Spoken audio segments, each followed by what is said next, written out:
It happens in the blink of an eye, quick as a flash, gone in a heartbeat, fast as lightning, move after move, tactic on top of tactic.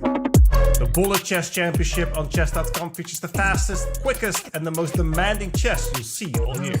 Oh my goodness, Queen B6. Oh, Queen C5. Oh, Oh no, H4. we're making him off the board. Morning with the dub.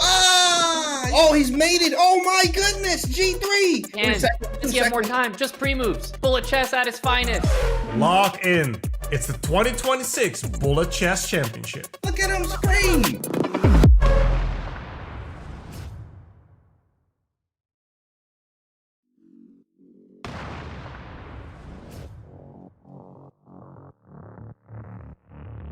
Hello everybody and welcome to the 2026 Bullet Chess Championship hosted right here on Chess.com. Grandmaster Amon Hambleton joined by my co-host Grandmaster Eric Hansen. Eric, they got us back on the commentary together. Always a mistake if you ask me, but here we are about to get into some very fast bullet chess.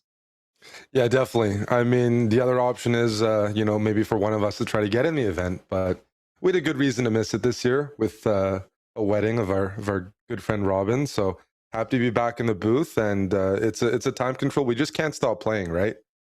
It's true. It's well said. A healthy addiction for most of us, and we're about to get into 1 minute chess with no increment. It's going to move very, very quickly, but let's discuss what the format is so that everyone watching knows how things are going to work. For this championship, there are 16 players. And as always, we are with the double elimination bracket. 2 lives for these players. If a match is lost, you are not saying goodbye immediately to your favorite player. They are playing 1-0 bullet until the match clock expires in every single match. And that will be a 30-minute match clock. So every matchup between 2 players, 30 minutes on the clock. Basically, how many points can you score in that time period, and you must have a 2-point advantage, Eric, at the very end of all that in order to win. What do you think of that 2-point? Is that really going to lead to a lot of overtimes, Eric, you feel like in this format? I like 2-point. Kind of reminds me of tennis, at the end of the set, in the tie breaks, you have to win by 2. And it's a double elimination format, which could there be upsets? 100%. Being up by 2 against someone higher rated in bullet, there's more variance. At least the players get an opportunity to go through the loser's bracket if that happens. And I think for you and I, we'd like to see some overtime. So by adding that win by 2, there's a better chance of that. Yep. Well said. We're in the booth, so we're never complaining about overtimes, but these players will get tired if that is the case. And speaking of the players, let's take a look at our bracket.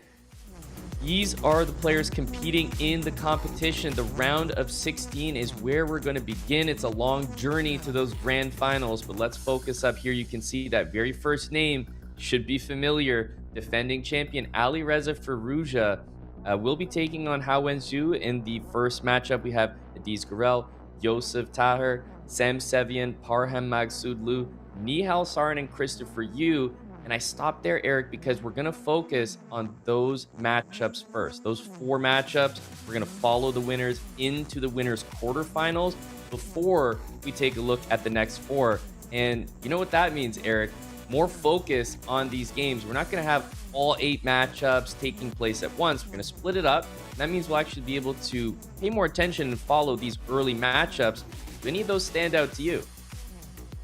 Well, even the very first matchup, I think, when people see Alireza playing the event, that's a big deal. He doesn't play that much online these days, but many of us remember some of his epic Bullet Chess Championship matches or just casual matches on Chess.com when he was pushing for 3,500. He was playing all the guys. He's playing someone in Dr. Tiger that on paper might be a newcomer, but you and I know that he's actually really, really strong, probably just simply underrated. A young Chinese grandmaster that has slowly but surely been creeping up the leaderboards of Chess.com in Blitz, in Bullet, pretty much every time control. And we're going to find out pretty soon how practiced Alireza is, because I think he just came back from Hong Kong, if I'm not mistaken, Right. Playing Rapid and Blitz in person, which much different ball game than mouse, 2D screen at home in your setup. We'll see how much time he's had to acclimate and get back into his previous form that's won this event before. Yeah, exactly right. And I'm just looking at the rest of those names on the list. Very household, right? You have Andrew Tang, Bortnick, so a lot of familiar names. And also, just commentated the Hyperbullet Championship. There are a few names that also competed in that tournament as well. So interesting to see the overlap. And while there are a few, Eric, I think the predominant feeling is that no, there's actually mostly names that were not in the Hyperbullet event. They are very different time controls, 30 seconds versus 1 minute here. And I'd like to think, Eric, we're talking about the more refined bullet. This is the classy bullet, not that 30-second stuff. I noticed that we're seeing a lot more stronger players. Just about everyone, I believe, is maybe just a few non-GMs in the event. So kind of speaks to the real chess raw talent ability that you do need to compete here. Yeah, with a little bit more time on the clock, as you mentioned, Hyperbullet's 30 seconds, Bullet's 60. 30 seconds, lower chances of flagging, and you do need to play a little higher quality moves. Taking a look at the first matches we're covering, you did ask me what stands out. Have an answer now. The match between Sam Sevian and Parham Maghsoodloo, I think, is the hardest to call on paper. We look at Alireza, he's going to be a favorite. Adiz Gurel and Yosef Taher. Yosef is an IM, one of the only ones in the field. Yep. But Adiz is really strong. I've played him in bullet brawls, and he's got to be the favorite in that matchup. But Sevian Maghsoodloo, any day, it could be different on any given day. That's one where a very strong, around 2,700 FIDE Grandmaster level GM is going down into the loser's bracket. The other game there, Nihal Sarin, Christopher Yu. Nihal, he's just good at everything, and he's so consistent. Reminds me, Nihal, maybe he doesn't do it as much anymore, but he used to play this 1+1 time control to his calmness and ability to just play consistently good moves. And that's such a feature in his game that he doesn't blunder hardly ever. Could be classical, rapid, blitz bullet, hyper bullet. He's one of the most consistent players in the field, maybe the most out of everyone there. I agree. Where he might have, so that's a feature he hasn't, that could really take him far. But Christopher Yu, one of those guys playing a lot online with very, very good results in the faster time controls. Exactly right. And with games coming soon approaching, let's talk about the prizes. Just give everyone a glimpse of what's at stake here. The Bullet Chess Championship boasting a $50,000 total prize pool. First place, $10K, $8K for second, $6,000 in third, and all the way down, meaning, you see 13th all the way to 16th there, still getting paid. So, respecting these players' time and efforts that they put into this fast-paced entertainment that we're about to get into. You called that matchup Sam Sevian, Parham. I do think that's going to be one of the ones that, might not have the absolute biggest. Reza handles his first round opponent, Hao Wen from China. You and I have both have some experience playing him in the online time controls before. He can be dangerous, and for both of these players, it's kind of a pretty scary first round matchup. I mean, for Hao Wen, it's like, okay, here's the strongest player in the competition, but for Alireza, a big question mark. I suspect, Eric, he probably has little to no experience playing this player online, and it's the question marks that are sometimes the toughest to handle. Yeah, Hao Wen started creeping up online, I think, a couple of years ago, and that kind of coincides with Alireza taking a step back for the most part, not playing as many Title Tuesdays or just like regular blitz matches. And I think it just shows us how quickly the chess world changes. Alireza was the prodigy for us. He was that big talent, and now everyone's going after him. There's many players in this field younger than him, playing all the time, and that's not going to change. When you and I played Bullet in the 2000s, there were no prize funds. Even 10 years after that, no prize funds. We were doing it for the love of the game and our addictions. Right. But now every year there's a Hyperbullet Championship, there's a Bullet Championship, some prize money, there's the rating leaderboards, and you see a new crop of younger players come up pretty much every year. And it doesn't get easier because you know how important speed is and just general practice, like having your setup, making sure you don't mouse slip. You need to maintain that. It can easily fade. Yep. And thinking about these players, it has to be said that Alireza Firouzja, such a dominant player and really rising into his form when it comes to bullet. It feels like in the last couple of years, he's really taken steps forward. He is the best player in the field by a pretty clear margin at the moment. And the ratings are getting higher and higher on Chess.com. We see players not just pushing 32, 3,300, but Eric, even up to 3,500. So the ratings are getting insane. The players are getting stronger. We have games coming up just in about, 20 seconds here, Eric. So as things are about to get underway, we have 4 matches that we're focusing on. A reminder to everybody, 30 minutes on the match clock. So early on, I think, Eric, you and I know best. You might see a lead developing, but you might quickly see it flip back around because momentum plays a huge role when it comes to bullet chess, and we are underway. Yeah, there's a lot of moves at once here. We're on the Alireza and Dr. Tiger game. In terms of the players, just seeing the cameras, it's the first time I've seen Dr. Tiger on camera for me, Amon.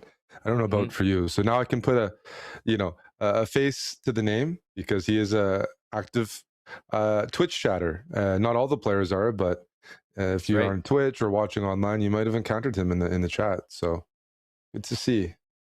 Exactly right. And usually you see that emphasis on those quick tactics in bullet. Knight f5, knight d6. I see just, small edge, maybe with the bishop pair. But when it comes to bullet, I feel like things like this, they really don't matter as much as maybe in a longer time control setting.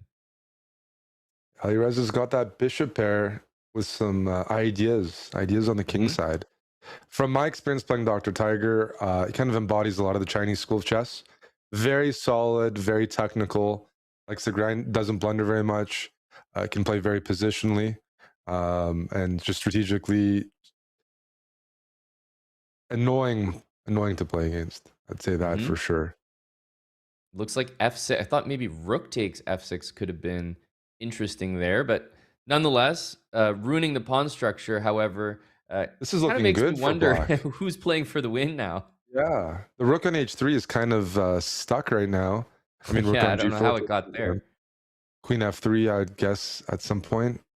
But it's Alireza up on time, threatening mate. Yeah, that move f4, allowing queen e4 was a big mistake. Check. Ooh.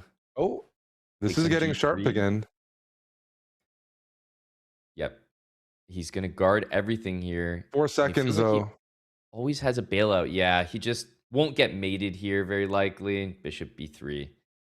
One of my experiences playing Dr. Tiger is in terms of pre-moving, he's not the fastest. Like, he tries to beat you. He's consistent, but he doesn't have that mode where he just throws all of his pieces trying to flag. Still tries to play accurately at the very end. And I'm not sure if he has the speed to match some of the guys in the field. That's right. Yeah, that's a good point. Some players have certain styles where they really get their rating from flagging at the end or having really good clock management. And I would agree that Hawen, I think he excels more on the board, which could be difficult because we know Alireza, he's one of the best players on the board, and he has the speed as well. Some of the players I'm on gained rating playing 10-second chess. I don't think Hawen's one of those guys, but that is a format, pure speed. I'm terrible at it. It's a newer time control that Chess.com introduced that affects your bullet rating. But you can imagine, that's more like ultra bullet style. That's only for the bravest bullet players. Yeah, I agree. It's definitely a way that a lot of players get their high ratings, which kind of draws attention to the players that it still achieve those ratings, but don't play that time control. And bishop takes h4, not just a, sometimes you play a dirty move in bullet, but that one had some real venom to it. And I don't think white anticipated it properly. No, but he's still alive in the game. It almost turned real bad, but it's, the thing is speed is probably the biggest issue. And when you're down on the clock and your opponent has a knight, that is a nightmare. The knight is so good at breaking up pre-moves, throwing in checks. Takes rook b4. Rook b4, you're right. Yeah. Wow, he doesn't take the bishop because he evaluated. You can push the pawn up. No chance. Bishop c8, and then start pre-moving. Oh, way too slow him on. Yeah. Oh boy, that's You can see you highlighted it, just, has a lot going for him, but the very, very final moments where perhaps a different player might excel in that position, Howen falls a little short in a game that you got to yeah. win. As we, jump to another match in progress here, Adiz versus Yosef. The thing about Yosef is I see him all the time. Very active, playing a lot of different events, a lot of experience playing him myself. I think he's a tough player, but Adiz is a really good player that I don't feel is in the pools too often. I don't think he has a ton of exposure. I just see him in the big events, and every time I do see him, he's playing so well. Yeah, Deez is also focused on classical chess, other formats. So he comes out for the big events, wins the prizes, and then goes back maybe to school or travel to another tournament. Whereas Joseph is more of an online specialist, playing the Arena Kings and regular events. Also, just he is not as strong of a chess player as by classical rating by most of the guys here. So the Yep. online format is where he's made his mark and done very well and scored upsets. But make no mistake, he's an underdog in this field. Out of everyone playing, he's got to be one of the guys with the least amount of like high end experience. That's right. And I think we're jumping in on game 3, but it is already 2-0 for Adiz in this game. I'm trying to move around. We have 4 matches at once. Which match is close? I mean, I was saying the Parham one would be my guess, but momentum can swing so quickly in this format, and we Yep. have jumped in a game where Josef is putting up a pretty good fight. Yeah, I was a bit surprised king takes d5 wasn't played there. Now we have a bishop endgame where white still has a few Oh chances, but yeah, I would say Josef is in his wheelhouse here where he's got those quick moves he can play. Let's see how Adiz fares. pawns are on the right color for white to Mhm. maybe make things annoying. Yep, he's going to try to play bishop to g8, but the problem is that pawn on Doc is up on c3. time. Yeah, this is a position where I think an online specialist is not going to miss his chance to Oh secure the yeah, victory. nice win by Josef. Okay, Yep. that's close. Let's jump into this Parham match. And Sam Yep. Sevian is up 2.5 to half. See the ratings 32.50 each, Yep. but that usually means it doesn't mean it's going to be a close match. It means overall they've probably played hundreds of times and the score might be close. But on any given day, you could be the same rating. When it comes to bullet chess, you can still get wiped out by any of these guys, no matter how Yep. strong you are. And Parham's No, first win. that's such a good point that, these players are evenly matched and yet there's an immediate, 2-point lead for Sam. And that's just what happens. This line, Eric, is actually in my beginner series building habits. Mhm. And so a lot of ways you can lose very quickly. It looks like Oh, okay, we see bishop sorry, c4. Oh yeah, updated position. I'd like to updated point out, position. Eric, that Sam Sevian, he didn't quite play optimally there in order to maybe get a win out of the opening. Yeah, no, good shout out to building habits. That's our way to stay there. It's still pretty nice. Losing a pawn's not the end of the world for white. Yep. Yeah, The no doubt upside of about that it. opening is you can get a winning position sometimes. So A3 doesn't want to allow any counterplay. But yeah, the knight on h8. I mean, you hardly see a knight on that square, but also in this case, it's on h8 with no squares to move to. So I understand f5, desperate to bring that piece into the game.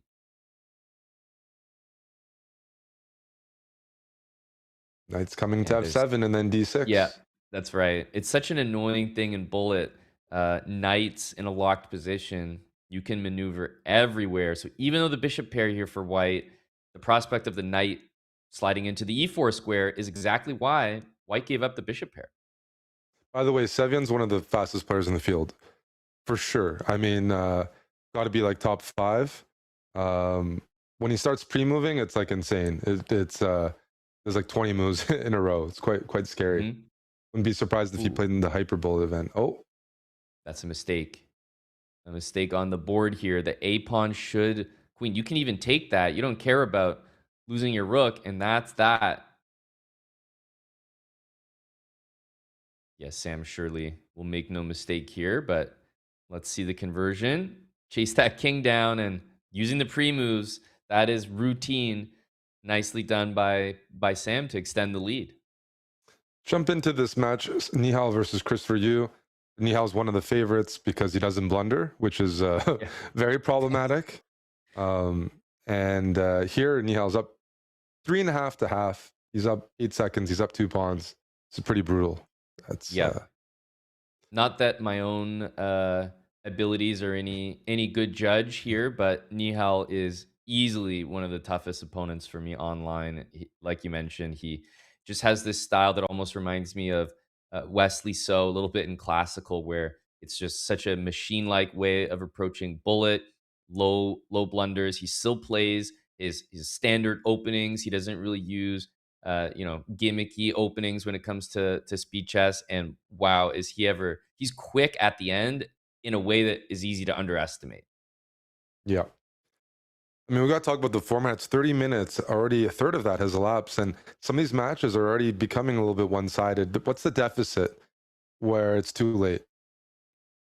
Yeah, good point. Margin. I mean, yeah, you're looking at maybe at the halfway point being a pretty good indication, because whatever the deficit is, you just flip that, and that's the work that you have to do for the second half of the match. So in these next 4 or 5 minutes, if Nihal keeps winning, I mean, it becomes clear that the only way for Christopher Yu to come back in this match is to score the exact same score right back at you. Let's watch this. This is a bullet example. No increment chess. Yep. Up a pawn, opposite bishops. This should have a very good win rate for this black. should basically be a guaranteed win for black, because there's so many ways to do it. You can use the clock. He's already up 5 seconds. White has to stay guarding the pawn on f2. And yeah, usually I would say you could shuffle a lot more with black and then start moving a pawn. But he's a real pro here, so we can just watch how he's going to do it. Look how much time he's slowly suffer. I mean, Christopher Yu down too. He's going to win it on the board, just to be sure. Winning it on the board. Yeah. Oh. Now the king walk comes in. And at some point, when you're down on time, you have to gamble. And Nihal knows that. So you can just gamble. You pre-move forever. Black takes every pawn, secures at least a draw. And he might not even queen. Okay, he decides to do it, but he could have just won on the board. And this is a tough opponent. I think Nihal, he's up 5.5 to half. Could do this to a lot of the field. That match is looking pretty tough. Yagiz, let's take a look here. He's up 4 to 1. Mm-hmm. Yeah, looks good for him so far. I do think that Joseph is the kind of player that he'll always try to be in a good position on the clock. So it kind of puts pressure on you as an opponent to play a good game. And if you do play a good game against him, you'll start to see that time advantage. But in regular positions, knight c3, there's the mistake. Yagiz is getting it done on the board with brilliancy. That's definitely the weakness of Joseph, right? A slightly weaker player compared to the field, just in terms of the on the board ability. But if you're not getting your advantages and your wins on the board, he'll beat you on the clock. This is a tied match so far. I like this one here. Yeah, 3.5, 3.5. It looks like so far, Eric, your call has been razor sharp, spot on, that this is the match to watch in terms of how close it is between these guys, because we have some pretty big leads, 3 points, 4 points, even 5 points in some of the other matchups. Parham is one of those inconsistent players. He can play beat everyone in the world. One day, another day, he can have a rough showing, and he goes for it regardless. Sam is a bit more consistent in that sense. He has a style. He's solid, and he should have a speed advantage. Yep. So that's something maybe later on in this match we're going to. What happened here?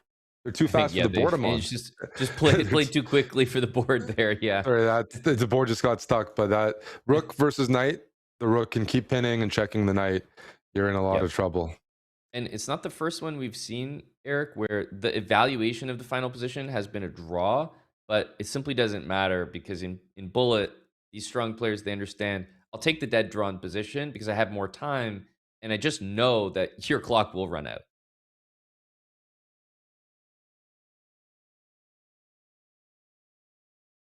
Yeah, it looks like continuing to play keep up here with the moves. It looks like, yep, there we go. Here we go. Here we go. Yeah, looks like Alireza, last I checked, was up 5.5 to half. Yeah, So tough for Howin. that's kind of the experience you have playing against the defending Oh. champ. Is there a checkmate here? Sam Sevian trying to bring the queen in maybe to f7. I thought This so is as one well. of those. Is there queen takes g3? Yes. Very nice. Well, this is a position you can still lose. Yeah, that's Yeah, a good, queen great h4 move. is- Get rid is of that dark squared phenomenal. bishop. Oh yeah, that's a really smart move. Man. Yeah, you let that bishop sit there, then bad things are going to happen. Yep. Yeah, there's just too much material now. The extra rook and c6 being a square that is covered, so no longer a concern. Tied match. Pretty nicely done. Yeah. If this gets converted, yeah. Yeah, you have to assume that this one will. And now we really have reached that halfway mark. So unless we see some big momentum shifts in some of the other matchups, it looks like this one still is the one to watch in terms of how closely matched it is.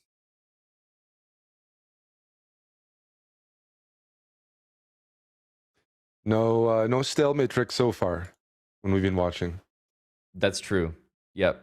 Yeah, you always got to watch out for potential stalemate tricks. And we say tricks because it's not just being careful not to stalemate. At this level, people are good enough to set it up. Like they're actively setting up positions where you could end up playing a stalemate. All right, here we are. Parham's already down 9 seconds and the game just started. That's a huge time disadvantage. You're calling know if Sam's that's, like- speed. It's really I don't know if on that's like display here. lag or what, but this is actually very consequential. It's I've had an issue. Some days I play Sam, it feels like, he's a roadrunner or something. Like he plays the opening so fast, Mhm. and you immediately feel the pressure. Oh, this is just a surgical conversion here. F6, Queen G4 might Yeah, be it's a little bit weakening, unnecessary. Queen C4 is a nice move. And there's no perpetual on E8. It just doesn't do enough. Oh, nice move, H5. Very nice. Take the rook and you allow a draw. Mm-hmm. And actually, it means that it was probably the right move to give the check first and then play H5 and maybe secure Oh yeah, the to draw prevent that the way. rook coming down. Yeah. Good point. But look at the time. I mean, it's one thing to be up 9 seconds at the beginning of the game, but if you hold that throughout, this is what it looks like.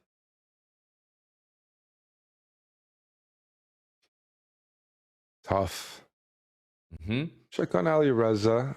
Looks like Howin's achieved his first win. Yes. But still, unfortunately, a big margin here.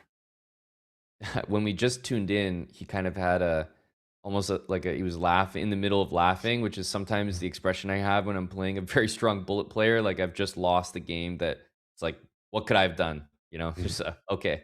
Not much to do there. 6-2.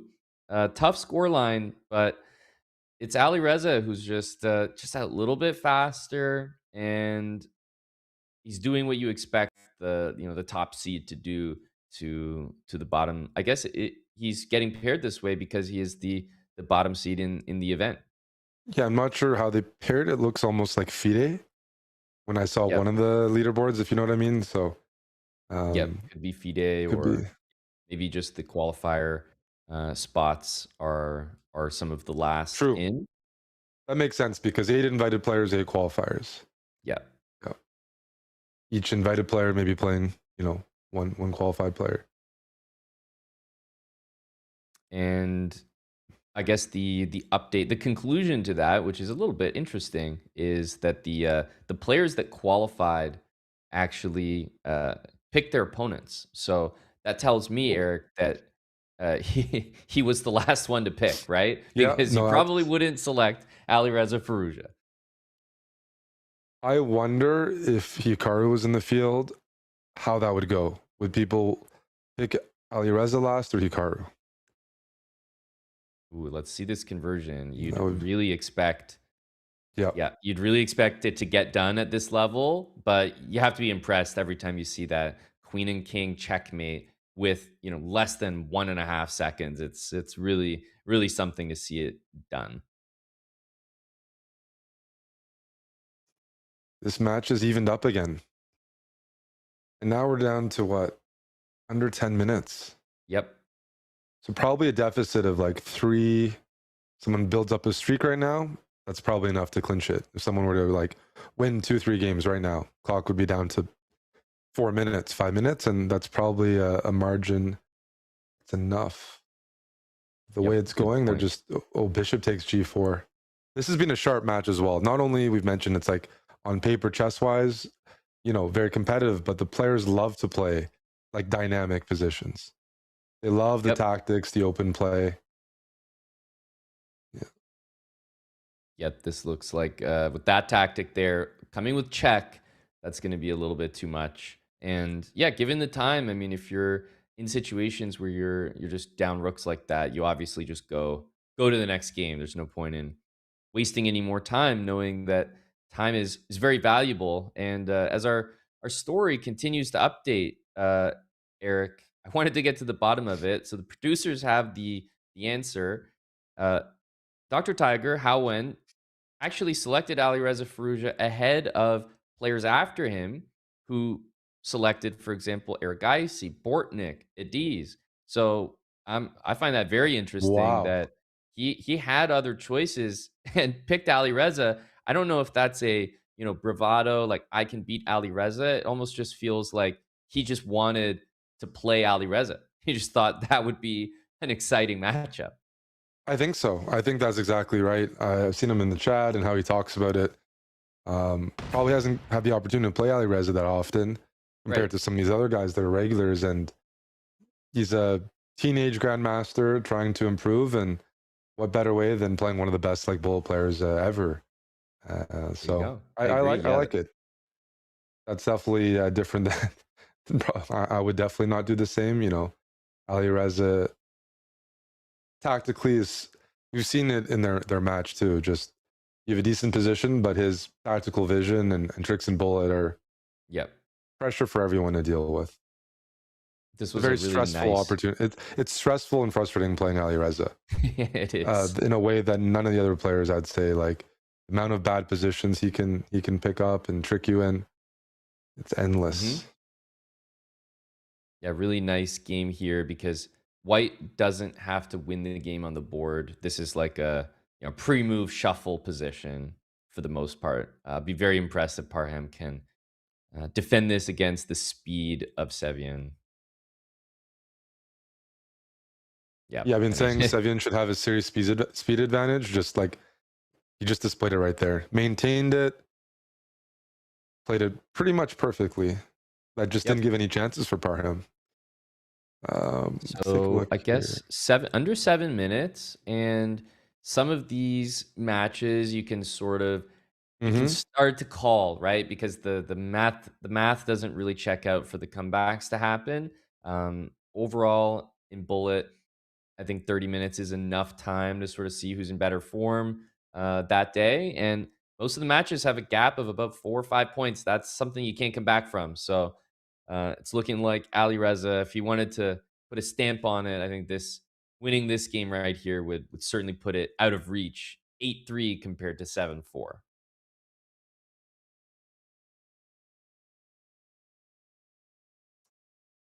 So everything's running out here. It's a nice tactical attempt there to try to solve the problem, though.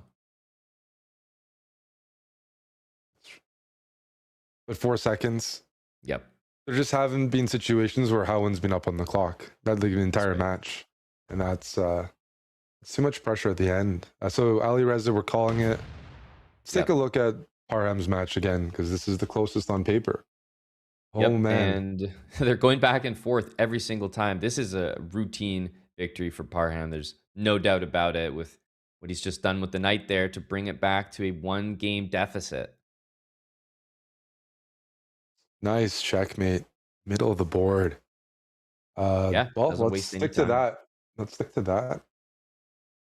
Nihal just checking in on that. He's up 9-3. Wow. Yeah, They've played a wow, lot of wow, games indeed. because we've seen the scoreline in some of the other matchups. Just means they've fit in so many more games, the raw speed that they've been playing.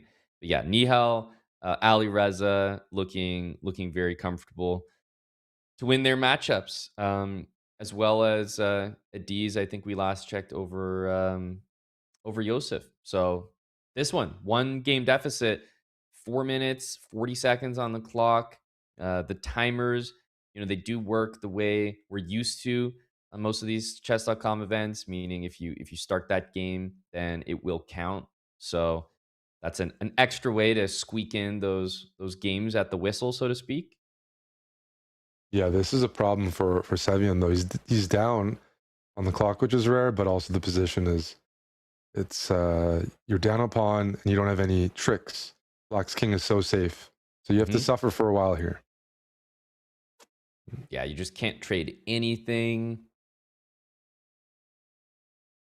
Yeah, he's just up so much material.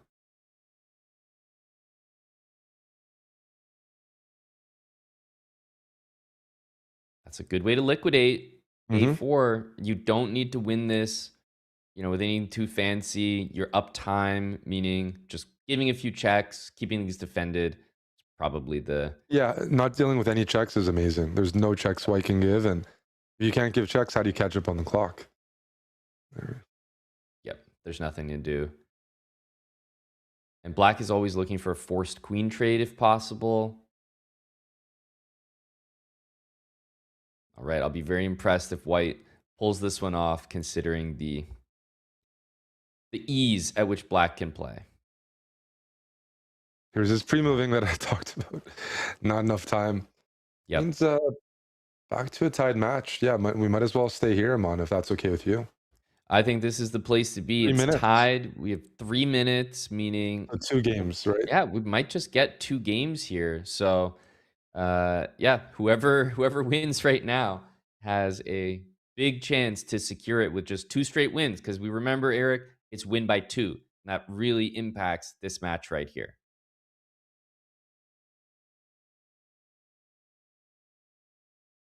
Okay, rook f1. I like Sevian's position already. Yeah. Grabbing space and bullet, just making things tough for White. You have to figure out how to maneuver. Don't have much space. Bishop Throw takes in h3. moves like that. Oh, man. Yep. That's a move you play because it's bullet, let alone that your instincts are telling you to do it. And, there, the H file can open, and he just missed mate because he didn't want to open the H file. I wonder.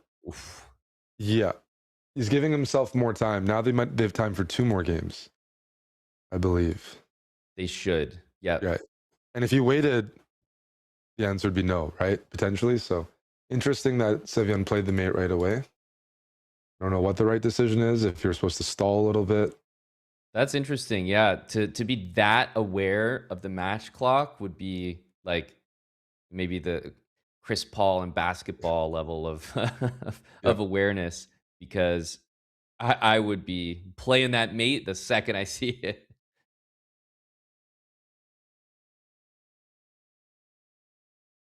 Sevian again has this position where White's the one gaining space, especially when the F pawn pushes. Yep. If you can get that F pawn mobile. Oh. I thought we might see rook c5. That feels like a bullet sacrifice. No calculation behind it, just sacrificial vibes. Knight's going to e4 though. The F pawn will be active. Parham's doing a good job here. I mean, that king is c4. He's big decision. That looks wrong, by the way. going backwards. I think we're seeing h6 played. Yep. Pre-move from Sevian, moves his king down, h7. Is there a trick here? What does that do? Yeah, he's just Isn't that gonna blunder? If leave you take the- back, you get mated. That's yeah. He's blundered mate. It's happening here. There's mate on King is just a1. Exactly. The king is just gonna run away. You got to sack that, and there's nothing to do. Wow. Well, if Parham wins this, we're guaranteed a tiebreak. Yep, they're gonna is, play one more game, I think. Yeah, should be started, but you're right. Guaranteed a tiebreak because of the win by 2, which means we will see the conclusion of this game, obviously. But the tiebreak, although it's immediate, it's not right away. So it'll start about 30 seconds after, give the players at least an acknowledgement that they're in overtime. We're in the tiebreaker format. So we will take a brief pause to just check all the results right after this. But as you pointed out, 2-point lead required, which means we will see more games in this one. This looks really good for Parham. You can definitely sack the exchange. That d-pawn looks good. The king looks bad for black. Mhm. Bishops are very strong here. Knight e6 gets the material back. a7's hanging. Oh, this is a bit of a collapse here in the last couple games for Sevian. He can't be Yeah. happy. He knows this f4 one is is coming. over. Pawn f4, no matter what. Yeah, you may as And well can you play confirm? it though. Yeah. That Parham just needs one win if he wins this game. Like, they'll play overtime, but if he gets any sort of point right now, he wins the match. Yep. Yeah.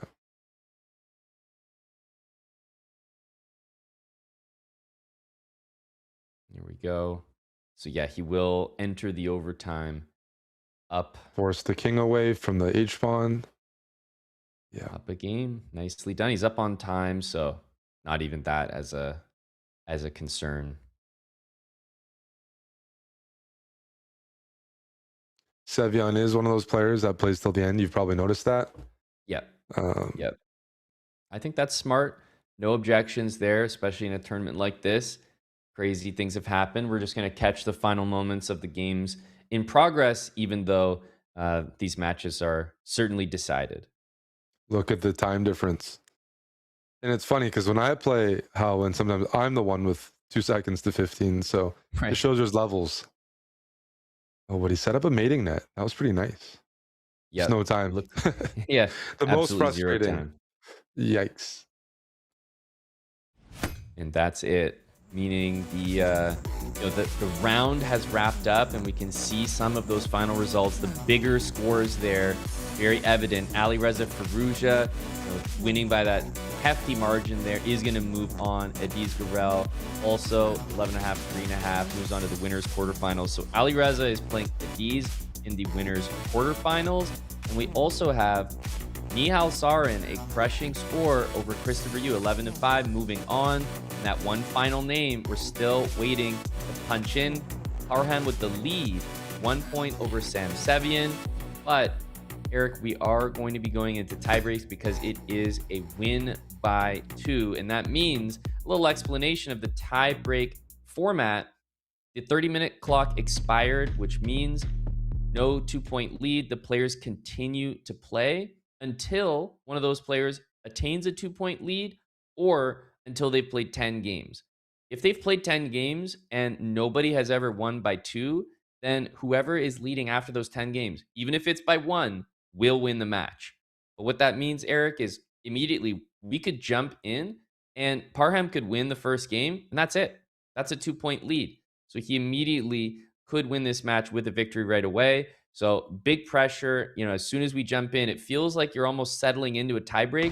You're not. It could be over immediately. So actually, a lot of pressure on Sam in this very first game to win or at least draw so that you don't go down by 2 and you continue and get those 10 games in. Yeah, it feels different than a regular overtime where things get reset to equal. This is one where you have to treat it like sudden death if you're the player behind. And honestly speaking, even a 30-second break or a minute break can it can be helpful, but it can also hurt depending on your state of flow. Right. Just you don't want to overthink when it comes to bullet. And once you start, once there's a pause, you're like, you probably notice when players play online matches in bullet, they just one game after another. Yeah. The players are probably holding in bathroom breaks because there's like one after, like just go until someone's like wrist gets hurt.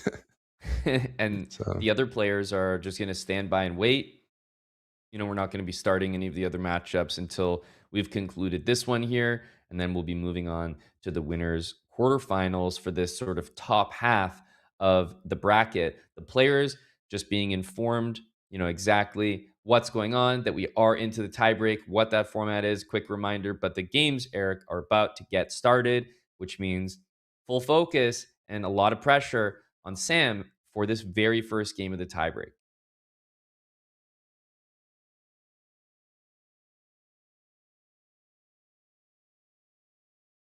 Yeah, I think probably the most important thing for Parham is to realize the importance of game number one, because it's really, if you kind of go into the tiebreak not that excited, not that motivated, not ready, basically when the clock starts, you get caught off guard and suddenly you're really locked into this 10 game potential little mini match here at the end. It's a lot of chess. It can really add up. You play 30 minutes of bullet, suddenly you have tie breaks. You got another match upcoming. Like that's a ton of bullet chess. And Parham, during the match, I feel like he was always playing catch up. He was usually down by 1 or 2. It's also the first time he's been ahead. I think we got the game right here. Here we go. All right. We are underway. Looks like a familiar opening. I'm used to seeing these positions where white's targeting the bishop on g6, but I have to say I've never seen the line go this way. This is something went wrong. I was really confused by the start. I'm like, isn't there a rook hanging? And there is a rook gone, but it's bullet chess where white is up a rook, but could definitely lose this game. There's all these little tricks. I don't think this is theory I'm on, but in bullet, you never know. Get away with a lot of things. I mean, okay, yeah, that's black has to keep every piece on the board. Down a full rook. I love it. H2, good move, but it's almost like it's a bit unfortunate. It's like you play the best move in the position, you win material, but you almost feel in a way like you're simplifying for your opponent because, black's played super well to recover something, and still white is completely winning. Yeah, and this is nice technique to push that A pawn through. It means in some of these end games you'll push the B pawn, get a pass pawn pretty easily. Yep, can always defend with bishop e2 and probably cg4. Queen's coming. Queen e5 maybe. And there's the B pawn, just reminding you that you can't just abandon that side of the board. Yep, he's gonna toss that piece away. Queen d3 is a bit of a shocking game for Parham to be lost at the opening without white doing anything different. It's like he started pre-moving on move 5 when you're not supposed to. That was a bit strange to me. That's why I found I was saying the importance of that first game. It did not look like Parham was ready, whereas Sam came in locked in, immediately better out of the opening, and now it is like a 0-0. So you can be sure that these next 9 games are going to be very important. There's a bishop hanging on the board. There's a bishop. I'm like, check. Is that my screen? Or are they just? That's 2 games in a row where in the opening the players are just blundering pieces. What? And it's almost like Parham eventually did take it, so he must win this game. It would be crazy not to. But he couldn't believe it himself. He was like almost looking at himself like, man, wake up. Like, what are you doing? There's a piece hanging. Bishop f5 is a huge move. That gets rid of a lot of the danger. Trades are good. Knight c3. Yep. Knight c3. I think he's just Knight c3. There you go. Thank you. Yeah. Now the rook is gone. Nice timing with after rook e6. So black now loses the rook, and this should be 100% over.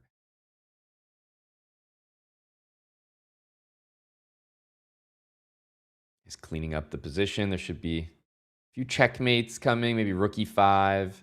So yeah, these are games that you don't see from Nihal. When we say he's very consistent, he just doesn't have games like this where there's pieces hanging, which is why he's such an annoying opponent to play. Because almost everyone else can tilt or make blunders, but when it comes to Nihal, it's very rare. Okay, back to the lead for Parham, and if you look at this opening, you notice how it doesn't look anything like game number 1. Parham immediately, whatever that was, he said, "Get it out of my repertoire. I don't ever want to see that position again." Yeah, can we get through an opening without material loss? It's looking like it. Yep, this looks extremely good. I'm very surprised not to play knight takes c5 there for black. I just didn't see any reason to allow b4, but I'm looking at the position, and it's extremely, extremely good for Parham anyway. And this is where he's just one win away, right, from a win. So you have to watch out. If you put your king to G7, Sevian was loading up some sort of sacrifice on G6. Yeah, I wonder if he's going to play it. No, he can't play it anyway. Yeah, now the king's blocking the attack. He knows. It's a great move by Parham to block it. He's going to get rid of that knight before any rook takes G6, but now queen goes to G4 potentially. Yeah, that's a nice move. Rook D4. Sevian's down 12 seconds, man. Something drastic needs to happen here. Queen takes E3 is on tap. Oh, that's really unpleasant. But now rook takes F7 is an idea. But it doesn't work. The king can go to F8, but king can go to F8. I think Sevian has to try it. Oh no, that's rook just F5 not in time. Is going to defend everything. Yeah. And then you trade the queens. Exactly. Look at the time. Sam knows this one's slipping away. Parham is going to get this. Remember, that 2-point lead is all that Parham needs. And with a second to spare here, Sam Sevian, both players actually did the coordinated lean back as they both know that this match is officially over. And Parham wins finally in the tiebreak, takes the 2-point lead. And that's a comeback because Sam was leading towards the very end of the main 30-minute portion, Eric. Yeah, I'm just noticing, by the way, Parham's growing out a big beard. It's a newer look for him. Power beard. It's a good Done look. That before? Yeah. I like it. And Parham is also growing that lead to 2 points, which brings him to the winners' quarterfinals. Sam Sevian, so close.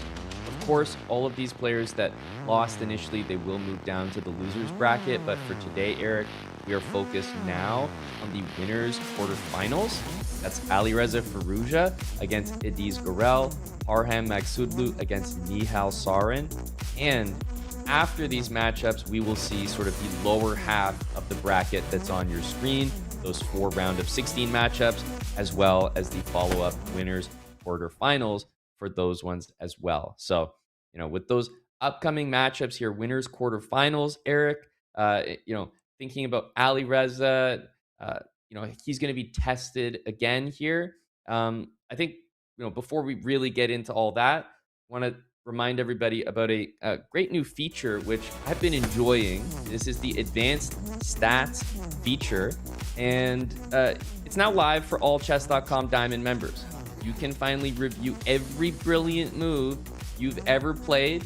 You get deep rating breakdowns for your openings, tactics, strategy, endgames, you name it. Go to go.chess.com/advanced stats or !stats in chat to check your stats now. I'm hoping that for most of us that actually unlocks some information. I still haven't found the Chess.com account that has no brilliant moves played, which means you listening, you've got a brilliant move out there. So go find it with advanced stats. I'm thinking, Eric, as we have these winners quarterfinals matchups next, that just instinctively, Nihal against Parham just sounds like an exciting matchup. We've been talking about Nihal. He just doesn't blunder, but Parham is kind of quite the opposite. Numerous hanging pieces, such an exciting attacking style. I'm just wondering how that clash is going to go. 2 very, very different styles. Yeah, I mean, the good thing for Parham, unlike the other 3 guys who won, is he had the close match, and sometimes you need that. Everyone else, they were ahead, they built their lead. Not too much like match tension. Playing the overtime, coming back against Sevian, that's definitely going to help him hopefully find some better form. Because yeah, for me, looking at the field, Nihal is one of those favorites. I think his best result is yet to come in the Bullet Chess Championships. Like he's just getting better every year at chess and speed chess in general. So Parham will have to like avoid blundering the way we saw against Sevian, but it's definitely possible. Sometimes you need that wake up call, that match. The other side, Alireza and Yagiz, it's like exactly Alireza now is the veteran, the favorite, playing against a much younger opponent that's rising in the chess world.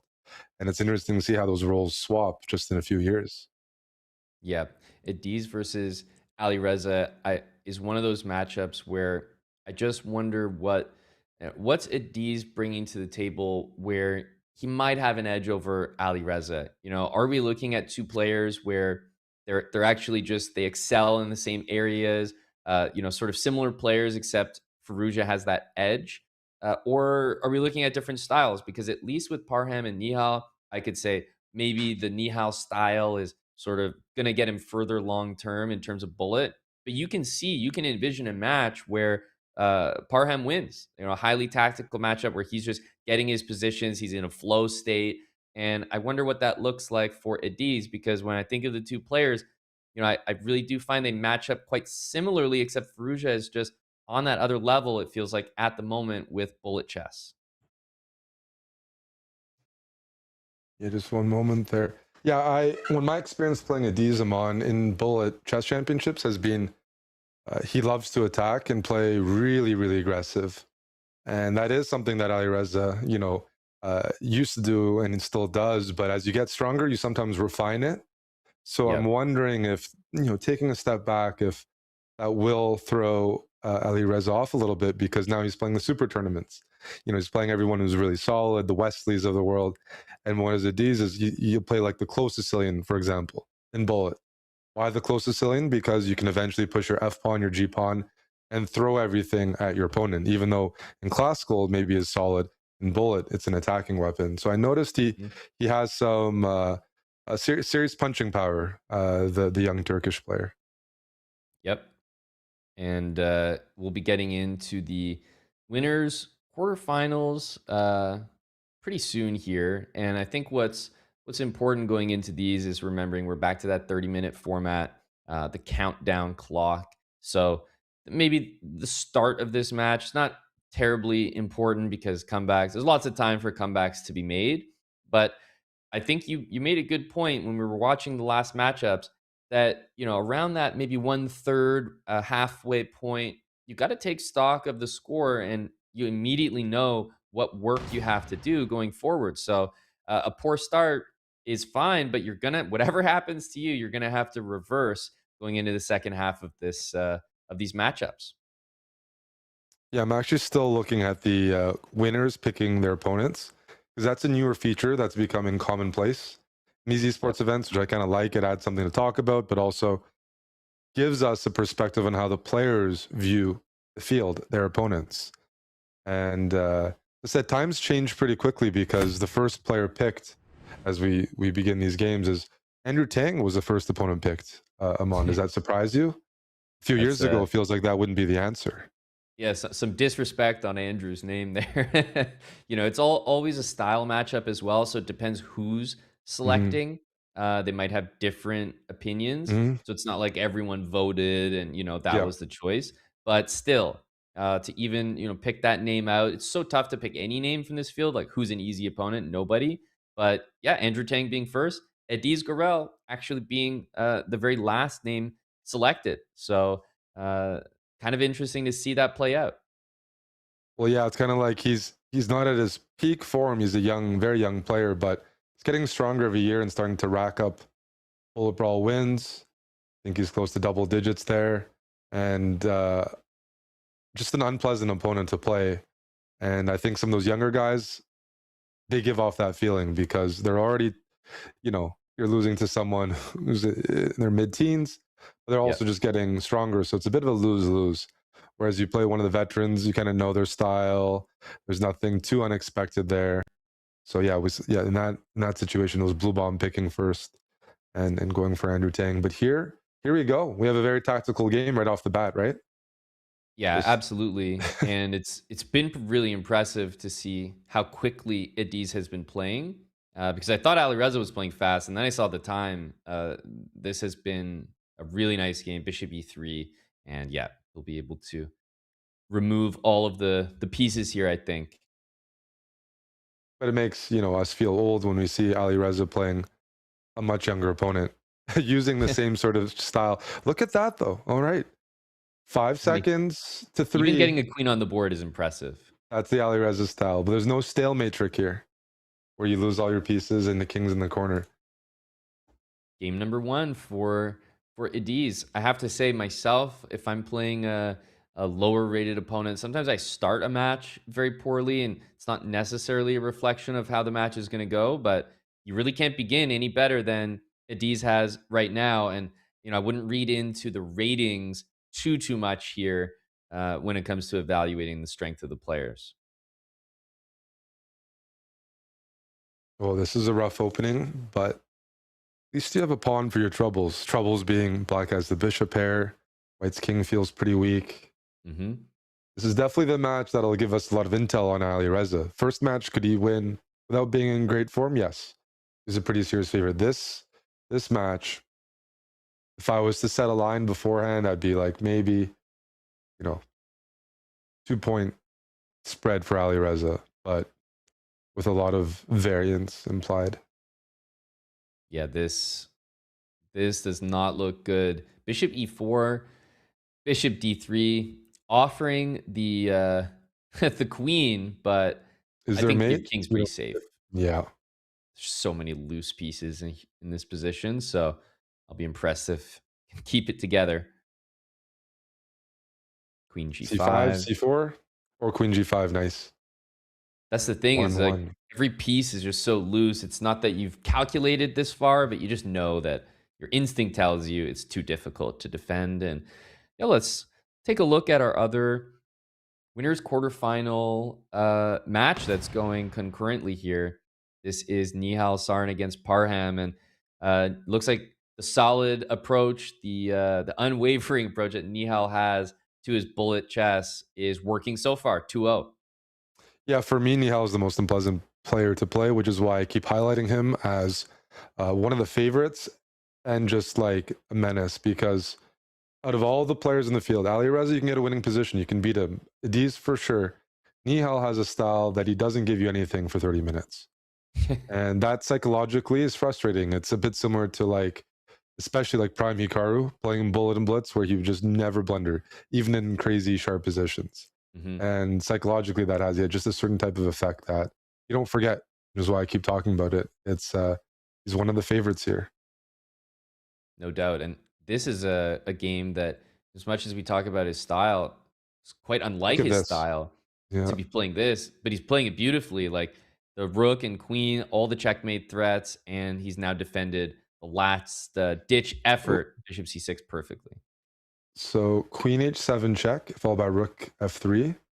Well, I think rook f3 might have been missed. I like that. Now That it's looks tricky. very important. Yes. Knight f4 is coming in. And if you play rook f3 now, there's knight h4 along with that hanging knight on e4. So too much to keep check. in check. Does the king get mated? I think it does. King e5, queen b5 is mate. What a weird checkmate. It is mate. Oh, that's got to be demoralizing. Yep. Yeah, as I said, Nihal's doing it every way possible. You had to sack the queen there. And I have to say, it's a little surprising that he didn't, because king e5, there was, I think, actually only one check on the board, and it was checkmate. So I didn't think that was a position, by the way, that was a guaranteed loss after sacking your queen. You have a rook and a knight. I mean, it's a time scramble. I might almost prefer black. So kind of the first noticeable mistake for me, Parham just missing the idea. I mean, Parham's one of those players. Talk about consistency. A lot of us can tilt. He's capable of tilting. I'm capable of tilting. Quite a few of the players are. Nihal, it takes a lot more to get him to that state. So seeing this opening, what you mentioned last game, where at a certain point, you just believe your opponent's moves work and you don't even find the best path of resistance. That's part of that tilt mentality where you're just blaming everything on yourself, which kind of hurts your ability to stay in the game. Yeah, and I think one of the reasons for that is, well, Nihal just doesn't blunder. So there's not much to get tilted about. Honestly, it makes it a little bit easier for him. The knight on e3, covering the two squares that knight on h6 is desperate to enter the game in, and there's one of them, knight to g4. Are we going to see Knight knight c4 takes maybe, knight? right? Yeah, here. This looks sketchy. Whoa, whoa, whoa, wait a second. Parham played this so casually, Amon, and I'm pretty sure it loses.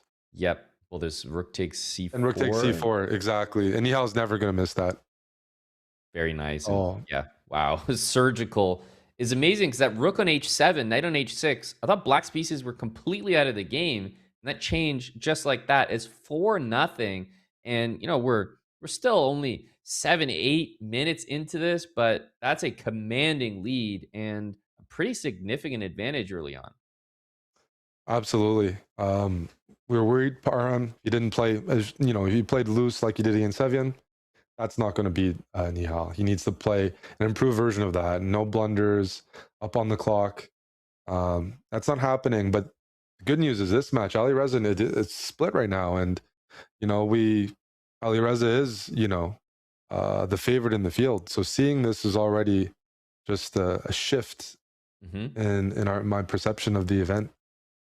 The deep on here is Look just at the time going. as well. This is Alireza down 12 seconds, and there's still That's a lot of the game to go. This is incredible. And his king is in time to go back. He's frustrated. He really can't move anything. Oh, there's a check. That's helpful. Yeah, but 4 seconds, keep pieces on the board. He's going to get flagged. Oh, This is yeah. a guarantee, right? And Adiz is going to keep the pieces on. Yep. Check. Rook f5. If he had time to see that, would have secured a Chess.com draw. But look at that. I guess we got to stay here. I mean, this is on paper. You see the bullet ratings; they're very even. But usually, you have to favor, you know, former bullet champion and a guy like Alireza versus anyone. But when it comes to the D's, or there's some other players in the field that we haven't seen yet, like Dogmas, another Turkish prodigy, they're just improving at a rate that's hard for us to quantify and adjust for. Yeah, that's well said, because it's a match you have to favor Alireza in. But one thing I'll say is it's so difficult. Oh, what a nice move, taking advantage of all of the pins. Oh My man, goodness. So many pins in that position. and he got it right away, and that just gets you a winning position. Very, very nice. Knight e4, knight g5. Yeah, it's a good attempt, but d5 maybe. Maybe bishop h2 and just Good find. just Forcing us to find some moves. Yeah, exactly. This is a very high level match here, and you know, despite the initial start, you got to do it for such a long period of time. So it's one thing to, you know, be even. I've started a match even against a player stronger than me, but over time they grind you down. They're so consistent. You know, if you don't blunder in the first 3 games of the match, but you might blunder later, it's going to eventually separate you in terms of the score. So let's see if he can keep it up. He's played so well thus far, and he's got a lot to be happy about. He's done well to get the pawn to h6. Can you go queen a4? There's bishop f1. Oh, that's unfortunate. He's trying though. Yep. Check.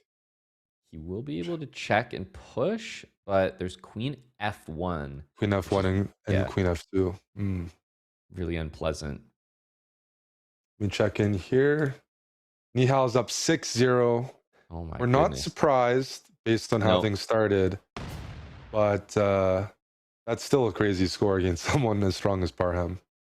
It is. It's always a necessary reminder for everyone watching that you can be evenly matched. I feel like it's bullet really, you can have a momentum swing and a final score that looks so lopsided. If you're thinking about the World Cup, you know, apart from maybe a certain score that some people might remember, like 7-1, you really don't see huge margins between elite nations in World Cup scoring, but you can see it in bullet chess. So two incredible 3,300 players, but look at the score, 6-0.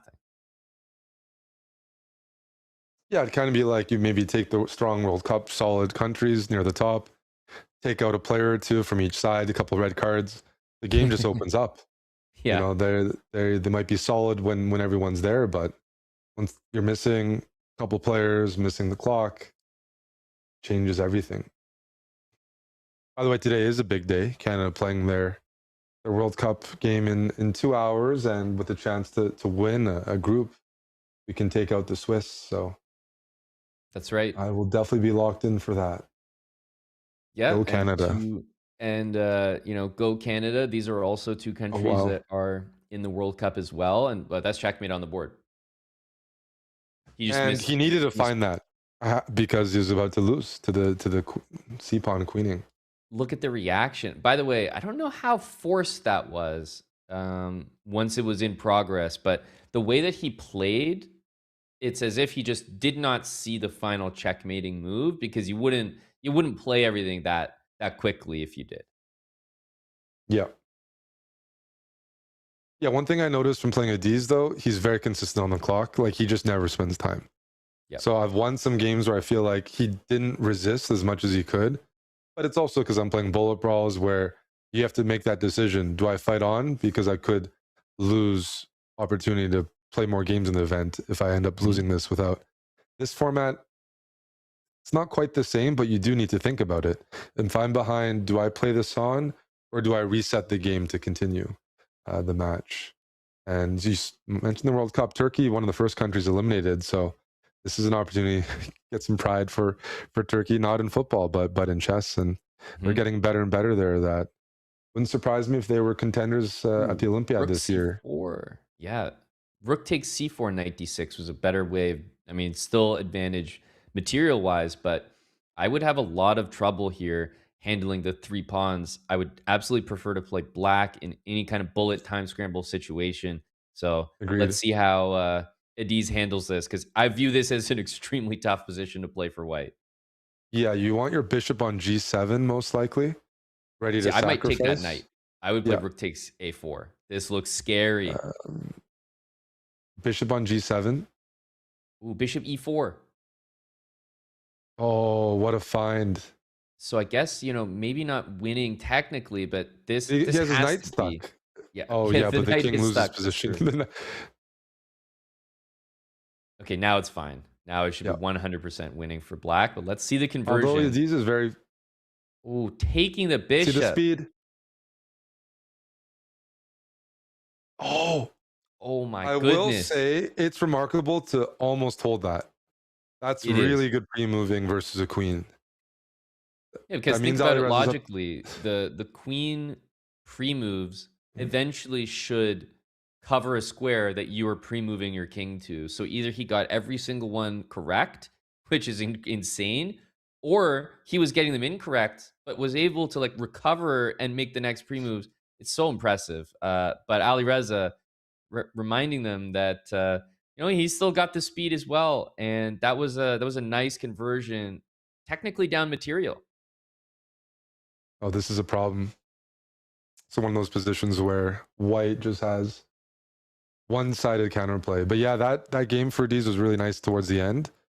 But it's one of those missed opportunities. Earlier you mentioned he could have probably given back some material and made life a little easier. Not bad here from Yagiz in terms of a blockade. I think he's done pretty decently, but yeah, this is all Alireza on the board here. Almost want to take that. Yes. Agreed. Yeah, if the white king was back on E3, I would really consider sacking the rook for the knight. So let's see if he's going to bring the pieces around. I'm going to try to get a second pass pawn, maybe.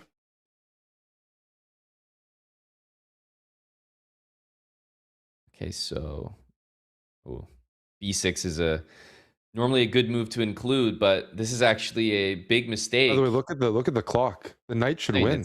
It's a loss. Yeah, it's insane. Alireza really got outplayed there. And that's a I would say, Eric, that's like a not just a demoralizing loss, but it's almost a sign that that's a position Alireza would never lose. He would be on the other side of that normally, flipping it around. So I think he almost gave a smile of like appreciation, like, dang, now I'm losing the positions where you're up material and you're just getting flagged basically against the knight. Knights are so tricky. Yeah, like we felt like Alireza there because I didn't notice the clock either. At some point, it's like, wait, oops, I blundered the pawn and I have no time. And Alireza, same thing. He was just relaxed in the position playing, and without us noticing, Yagiz is up 8 seconds and playing all the right defensive moves. So taste of his own medicine a little bit, and a testament to the speed of the young Turkish player. Okay, let's see here. Another position where I kind of like what Alireza is doing here. The bishop on h4 is really unpleasantly placed. But okay, if you get an opportunity to get that pawn to d6, or maybe even bishop takes knight like he did, this is a little bit more breathing room. Yeah, if you keep the d pawn, you can be down a pawn, which white is, but the most dangerous pawn on the board is a d pawn that controls all the space. And well, Yagiz could have definitely milked that a bit harder. Yep. Yeah, you're up a 'Cause now- pawn here, but how is the time? I've been impressed, even in positions like this where you'd actually think it should be easier to pre-move with black. Yagiz demonstrates some very He's so impressive speed. fast. There we go. If he can draw positions, multiple positions, or win when he's down material against Alireza, it just Yep. changes the match. Expands absolutely. his repertoire of positions he can win, and just going to give him a lot of confidence as well. Because psychologically, you'd think Alireza also has that advantage, in the sense, yeah, he's the big dog in the field. The players probably Right. respect him or somewhat afraid of him more than anyone else. And but once you hold bad positions, it's like handling a pitcher's fastball. It's like, okay, I can handle the heat. I'm going to start swinging now. I'm not just going to watch it go by. So let's see here. Yeah, I thought that a pawn, like maybe playing a5 for black to pick that pawn off, I think is a little bit of an achievement for white. What's happened now? You can sack for sure. That's an Alireza game. Although I'm sure Deez also likes playing this style. What a nice bullet game. It's Initiative, a great 'cause everything. I thought queen takes h6 was going to be played, and I actually thought that it was still winning. But it Checkmate. just goes to show the other level. Really nice checkmate pattern, and yeah, the players are on to the next game because that one was a nasty knockout there.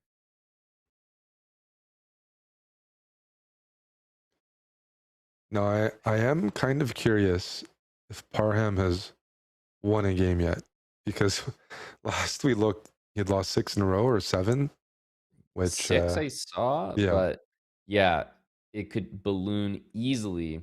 And I have to give Alireza some credit because the same way that you and I were looking at the position in that game that Yagiz flipped around and not the clock and it crept up on us, I find the same thing about the score of this match. It feels competitive. Yagiz had the lead early, but then the score has crept up 6.5, 4.5, and that's that stronger player, more experienced player just getting it done over time. Why did he give up that pawn? I guess knight d6, bishop g2. I'm a little surprised by some of these moves from Yagiz. Now black should have the advantage with the outside pass pawn. Yeah, I thought we might see knight g4 to go after that h pawn, but no, he's just punching the g pawn through. Still a very complicated position. I could envision Lights up something on the where clock. yeah, the pieces just sack. Like you try to sack your pieces for the pawns. If you push g6, knight e6, and your bishop is stuck. So you have to be very precise here.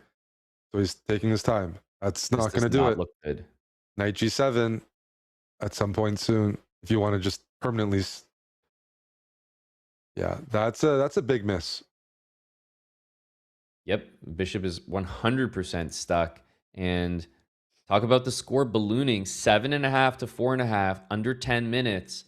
I wonder what is the score, the situation in our other matchup, because we're starting to get a pretty clear 8-3. picture here. It's probably game over already. Yeah, exactly. If you think about the the math required there, a gap of 5 points. And, you imagine 2 minutes or so could be the max for each bullet game. So I would say you're in the realm of maybe could come back. Technically, you're already got a game in progress We'll here. stay for You'd this have one. to, yeah, Yeah, you a probably quick have to win win here. quick and win right now. Yes. He's got a position to work with. Opposite side castling, push the B pawn. But the Nihal's doesn't go down easy.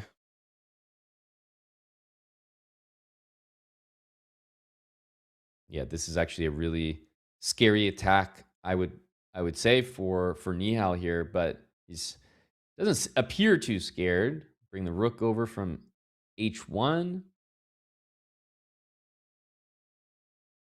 Now the rook on g7 is a couple moves away from joining the game. That helps. I did white. not view the bishop on g7 as a dangerous piece. I would have much preferred my knight on h5 covering f4. Because now I feel that my bishop on d2 could be lured away with this nasty knight f4 threat in the future. I thought he was trying to take on b7 there. Hmm. Because now this is going to be a somewhat locked game, and that takes way too much time. Rook b6, there's rook c2 check, queen c4. Something's gone wrong Frozen here. Yeah.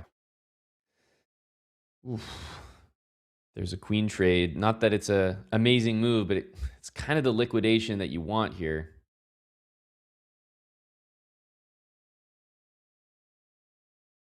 The rook's actually running out of squares, I'm realizing. 3 seconds. He spent way too much time trying to convert an attack, but it's just not going to work. He's up material at the end, but Nihal, I think, has a pretty routine flag in his pocket. I felt like you needed to be desperate earlier on in the game. Just you look at the clock, you realize you simply have to like go for a quick. Even if you lose, you're already losing the match, so you're not really risking anything. You have to simply go for something immediate.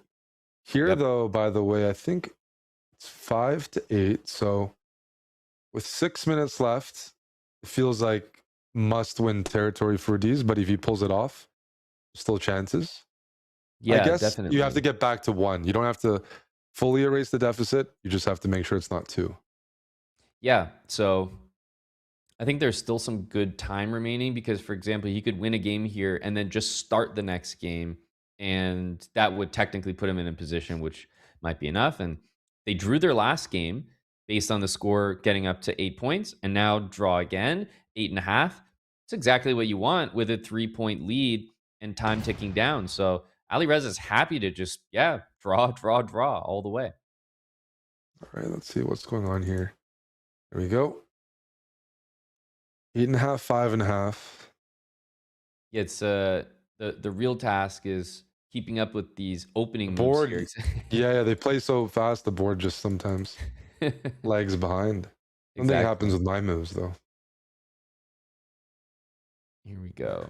Bishop on e5 looking really dangerous, but I do see in bullets sometimes, black plays like b6 and switches to the b file. That b pawn can be a really tough pawn to defend. So let's see. This is like the exact opposite type of position Denis needs to come back in the match. Alireza gets to dictate, prolong the game, and eventually attack. White's slowly building up with a space advantage with the bishops, and Denis just has to move back and forth, which doesn't play to his strengths, being resourceful, tactical, sharp. Just sitting around, no, that's going to favor Alireza. Eventually, you look at the time advantage here. You're up 5, 6, 7 seconds, and at a certain point, black has to simply start pre-moving or making a mistake. There we go. Set up that tactic so nicely with the queen on a5, and he's got the queen has to stay guarding the rook. Force the queen trade. You can trade and play f3, g4. Yep. Because that this is a position that, even though it's a dead draw, very flaggable. You're up 5 seconds. Yep. You see what he's doing here. He's giving up g4. He knows that he can win this position. Bishop is covering. And it's winning on the board. Yeah. That took quite a bit of time. So it's 9.5, 4.5. That should be enough for Alireza to clinch it. So let's see this game. The Denis with white needs to get a win in like a minute and a half, let's say. Yeah, because he's down by 4 right now. So the problem is if 2 minutes go by here, even if he wins, he goes up to 6.5. But if you imagine 2 games taking place and they're 2 wins, the match clock's going to expire and the gap is still going to be 2 points. So he does need a win immediately. I don't know that he's going to get a win at all in this position. No, it's a Sicilian and it's a bad one for white. Even if you win the exchange, it's you get the bishop pair, you get the pawn. Probably prefer black. Yeah, that's it. Position was so good, Alireza blundered, and it's no problem. It's still pretty good. Now here, I think you take on d4, maybe take on b7 is the most annoying. So not the best from Alireza there, but you can still stick your bishop in the position and D6 guarded. Yeah, d6, D6. bishop b2, and d7. Yeah, Whoa. The tactics are working out. And this could be actually like not a quick win. I shouldn't say that, but You have to win in 15 seconds here, right? yeah, Otherwise, once it dips under 2 minutes, that's tough. I mean, you don't have to, but the math gets harder. Alireza, the veteran, knows this is a pretty durable setup here. White would rather not play g4. I don't know why White's not playing g4. That needed to happen. He was hoping for a blunder, and Alireza's like, no, I'm going to set up a pseudo fortress. Oh, wow. This is still a pseudo fortress. It's still like maybe black could win. This you can throw in a check at the right moment. Look at the speed from Alireza here. Yeah, he's doing a pretty good job. He's up. He throws the dirty move in. Oh, but he's caught that. See, these guys are real. That's one thing they're very good at, is catching those moves. I do it, and they just take the piece, and I feel so bad, which is what happened there. Yeah, the thing is, though, it was an absolute win for Alireza in terms of draining the match clock, which is all he needed to do because, as much as I'd like there to be intrigue here, even if Yagiz wins this, it will not be before the match clock expires because he would have to basically only spend, like 10 to 15 seconds from his total clock and somehow beat Alireza with 45 seconds. So it's probably not going to happen. And we'll see very soon. Top left of your screen, match clock. Take a look at Alireza's clock in the game. And as soon as the clock for Alireza is higher than that, which is effectively right now, this is going to be a win for Alireza, pushing him forward in the competition. Yeah, and as you mentioned, it's a pretty good sign that he was pushed, he was tested.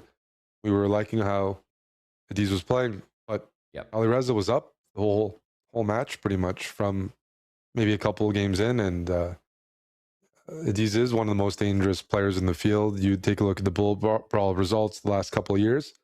He's near the very top out of players in this field, near the very, very absolute top, and that's a tournament, this weekly Saturday event that features most of the players here.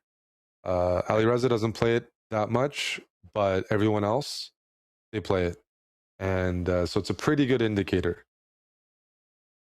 Yeah, and Alireza outplays that position as well. The match clock has expired. There won't be any more games after this. And yeah, even a draw here is perfectly fine. Alireza will move on in the competition, and it also looks like he'll probably win this final game as well.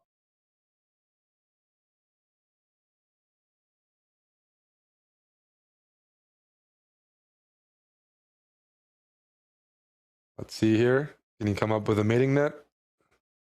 Watch out for the stalemate. He tried his best to watch out the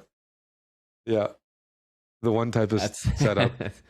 Funny ending there. Under promoting and still stalemating. Not that it mattered at all, which is why all of the players, I think, could get a laugh out of that one. No one's laughing here, though. I mean, Parham certainly isn't. 10-5. There hasn't been a hope for a comeback really since the very beginning, right? That 6-0 lead, that's really tough to reverse. Yeah, his start was a disaster. I don't know if we'll see anyone catch up from 6-0. There's a couple players capable, but when you play Nihal, the the tilt factor is very real because you know you're not getting any easy wins in. And you know, I remember in the past playing this event or taking a look at some of the guys who have played the most. That could be like Bortnik, was Danya, you know, in previous editions. Like that tilt was a factor. There would be these games where both players would pre-move at the beginning and hang some pieces, and that was just a normal occurrence. But with Nihal, he's precise until the very end. And there you go. Win for Parham to end things off, but that will end things off as Nihal, after that 6-0 lead, yeah, he dropped a few games back, but nowhere near enough. And he will win to move on in the competition as well. So really, looking at this bracket, not a ton of surprises in terms of names we thought were real favorites in this event. Yagiz with a great performance against Alireza. I think he'll be a menace in the losers bracket in this event. The winners quarterfinals saw Alireza Firouzja moving on to the semis with a win over Yagiz Gurel 10-7 and 10-6 for Nihal Sarin over Parham. That sets up, you know, later on in this competition, the winners semifinal between Nihal and Alireza. But today, Eric, we are not going that far. Instead, we're going to not forget about the other 8 players in this competition in the round of 16. That's Bortnik against Yez Erdolmuş, Tang, Bluebomb, Lazovic against Minlay, and Aragaizi and Paravian. Those matchups, Eric, are all upcoming. And, you know, looking at what we've seen, there's a lot to be excited for. I think the lower half of the bracket is way more open. There's no Alireza there. There's no even Nihal there. When I look at those matchups, for the most part, there's way more 50-50 pick-em type of matchups coming up, which doesn't mean they're going to be close matches, but predicting a winner, the types of games we're seeing, I think it'll be pretty good. There you go. Well, there's more matchups upcoming here. We got to get to the other 8 players that are part of this Bullet Chess Championship. Eric and myself, we're going to be taking a full hydration break. We hope that you do as well. So hydration break for all, and we'll be right back with the Bullet Chess Championship.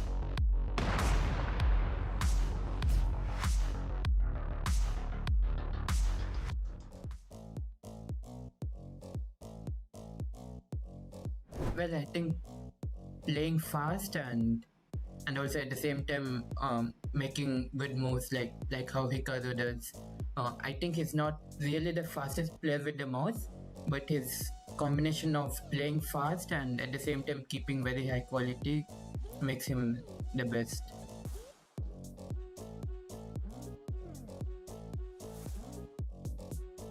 Yeah, Alireza is really good. In Bullet, I'm actually not that competitive because it's a bit different.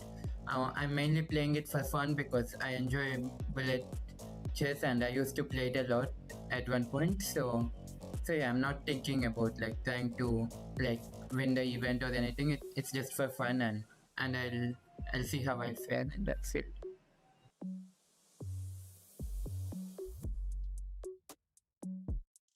That's an interesting question. I think currently the best Bullet player is it's a bit between Alireza and Hikaru, and yeah, both are from different generations, so it's hard to say. But I think it's more about practice than about age. Like the kids like Andy Woodward, Edis Guzel, they're very good with mouse, and yeah, I think it's like more about the practice and touch and like how much you play.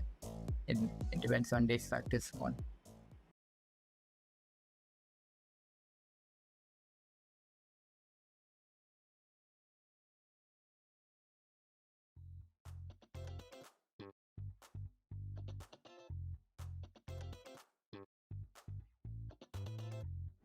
Oh, definitely yes. I was kind of surprised I wasn't invited. As I remember correct, Duda was invited. I was kind of surprised because I didn't think he is that good Bullet player. So I qualified, and you could just choose the opponent who you're gonna play. So I choose Duda specifically, like Damn, you just invited the wrong person to the play bullet, so... By the way, I won 13-3, so... Maybe I was right. Who knows?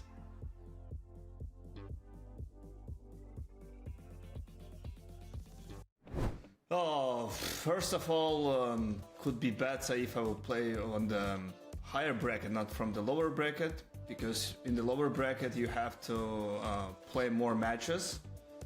And so before I play Firouzja, I play Lazovic, and I played Daniel Naroditsky, who was just one of the best bullet players in the world. And kind of was tired to play the Firouzja when he was already like fresh, you know, and it's better anyway, but okay, still, you know, I don't know actually, he's so good. He is fast, strong. We'll see, maybe I will have chance this year. I will show my best.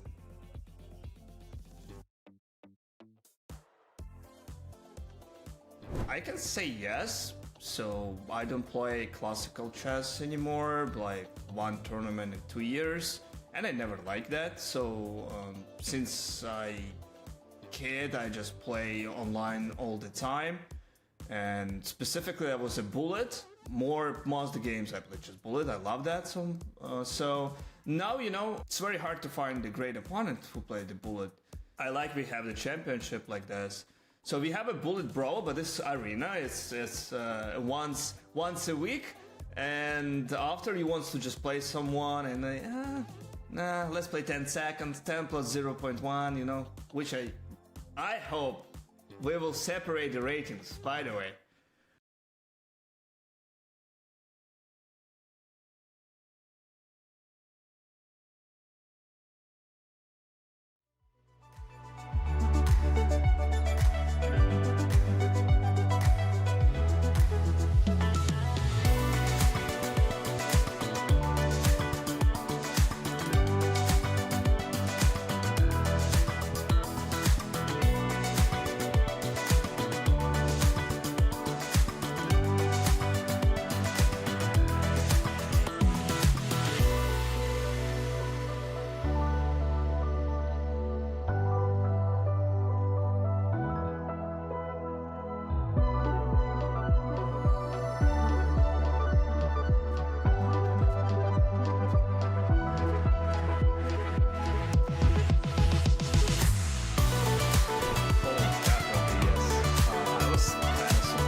First of all, could be better if I would play on the higher bracket, not from the lower bracket, because in the lower bracket you have to play more matches. And so before I play Firouzja, I play Lazovic, and I played Daniel Naroditsky, who was just one of the best bullet players in the world.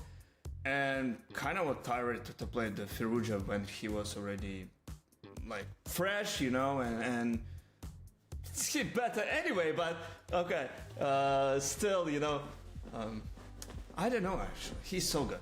He is fast, strong. We'll see, maybe I will have chance this year. I will show my best.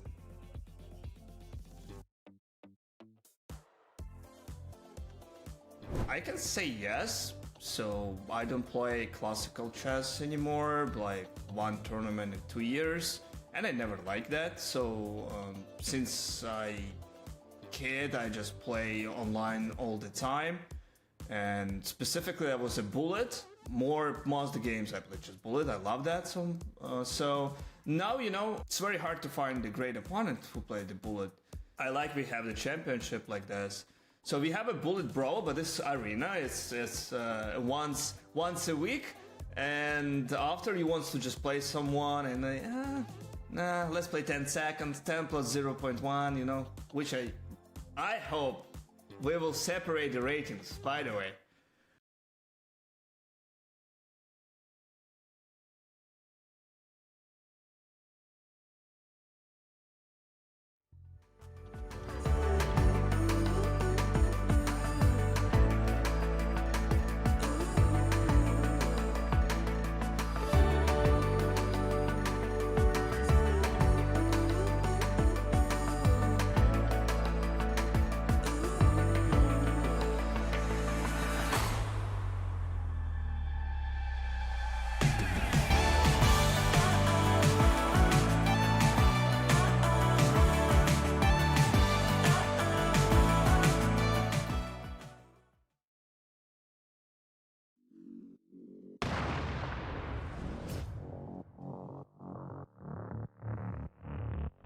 Welcome back, everyone. The 2026 Bullet Chess Championship continues here on Chess.com.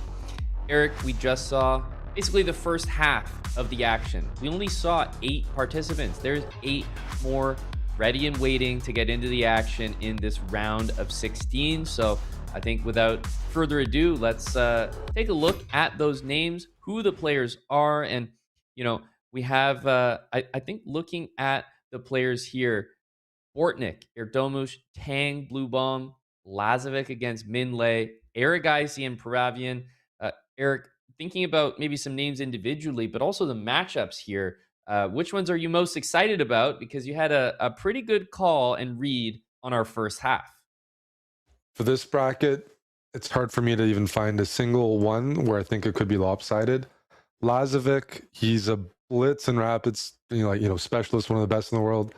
Bullet is still where in the past, historically, I'm like, he can be flagged. He's not as good, but like he's getting better each time.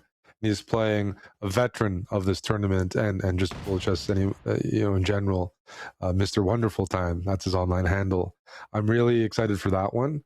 And then the other Turkish talent you just mentioned, Erdomus, is like a killer. I mean, the youngest 2,700 ever. And, in the past, historically, when there was someone like that, 2,700 FIDE, youngest ever chess prodigy, they weren't allowed to touch Bullet. You'd have a bunch of coaches huddled around, no Bullet for you. Don't do those things that are bad for your chess. That's how things were viewed 15, 20 years ago. And now, though, we get to see some of the rising stars of the classical world also play these online formats really fluently. So I'm really, really curious to see that, because we didn't get to see Magnus when he was rising, like 10, 11, 12 years old. There was no Bullet event, we didn't. So it's like, this is cool to see. But I can make a pick for each match. I will say, I think, this is a lot harder. And if I was to pick, as we're preparing to see those games, in that first match, Bortnik, I'm going to go with Bortnik, since he's closer in age to us than, We'd like to maintain some hope there. We'd like to maintain some hope. So I'm going to go with Bortnik. Tang and Blue Bomb, that's like a 50-50 to me. Blue Bomb plays a lot online. He streams. So he's gotten a lot. Yeah, I'll take as a winner. And then Erigaisi I'll take as a winner. Yep.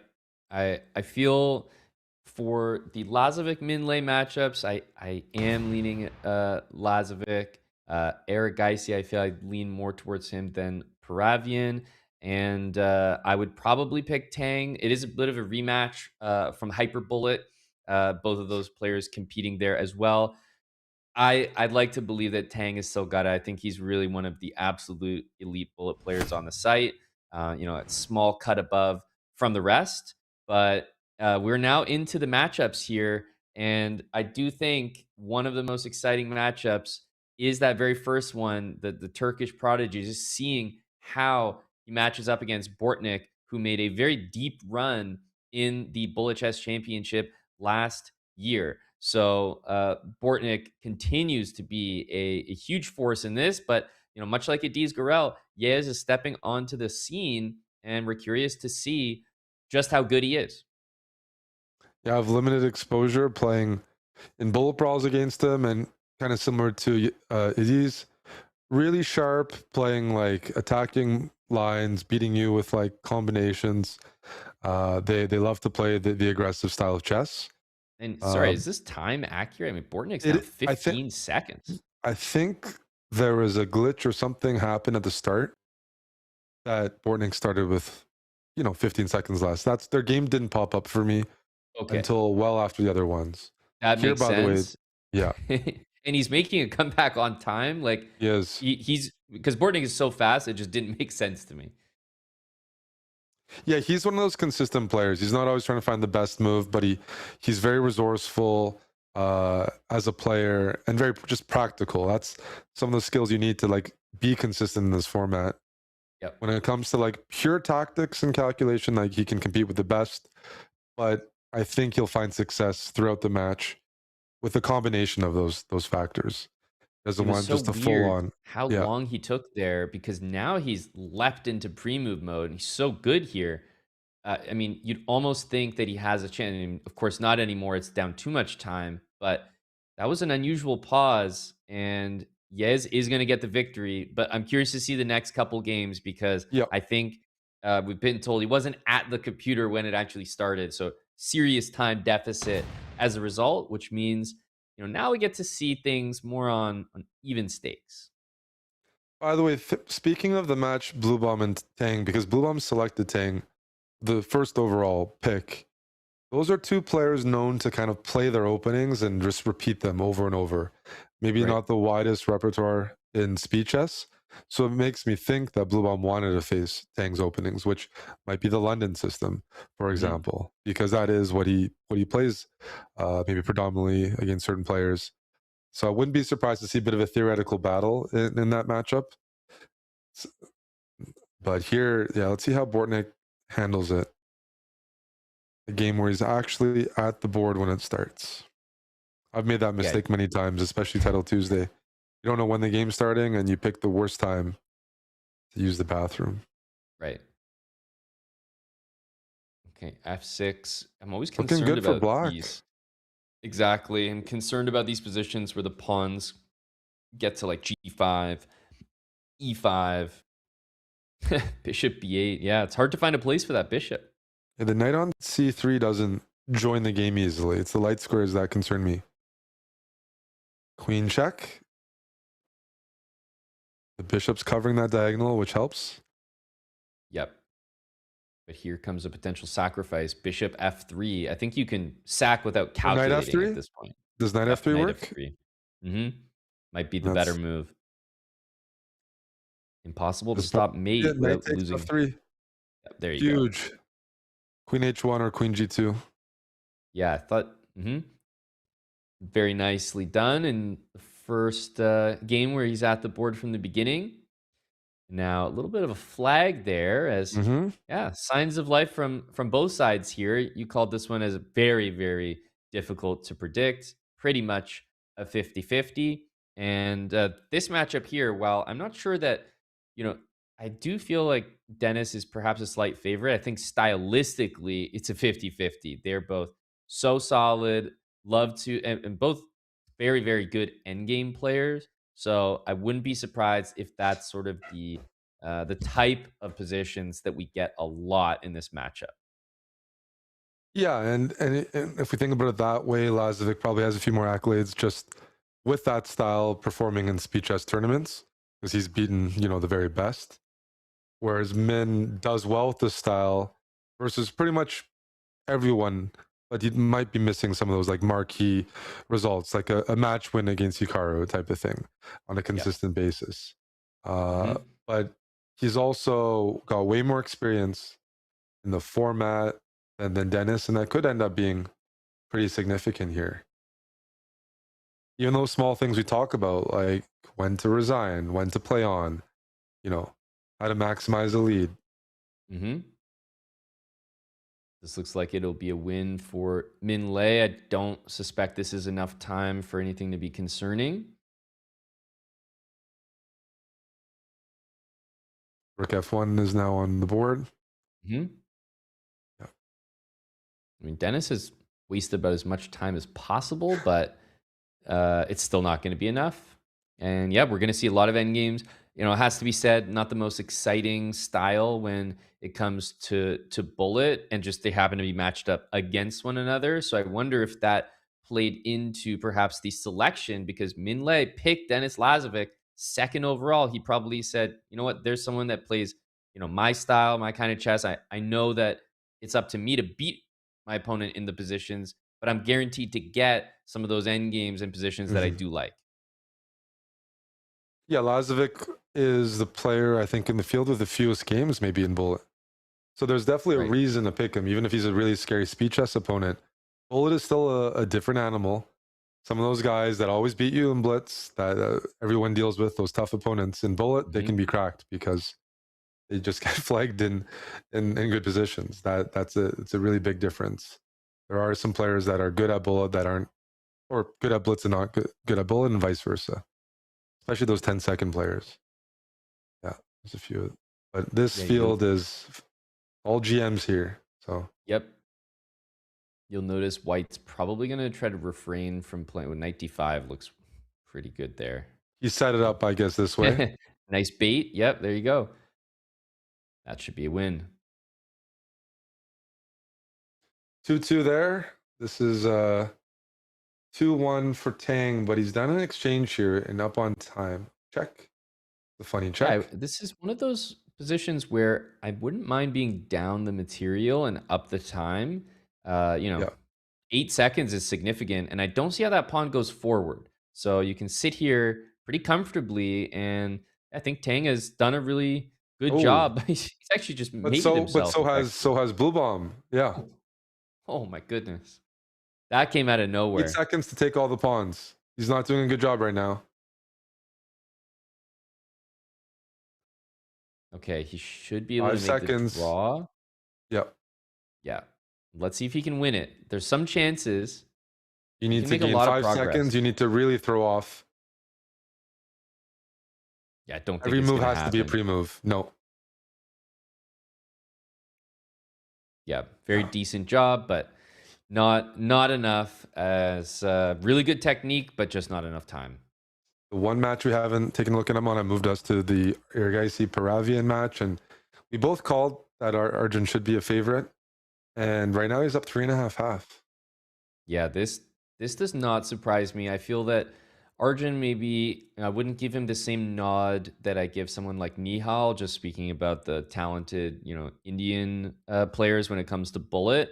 But he definitely sort of reminds me a little bit more of a Parham kind of player, incredibly strong, very loose, very tactical. Oftentimes there will be just hanging material in an Arjun game, but it's the kind of score line where he can really beat you by a lot, because when he's getting his positions, the tactics are flowing. He and Parham are incredibly dangerous, and they can beat you by a bigger score than a lot of players.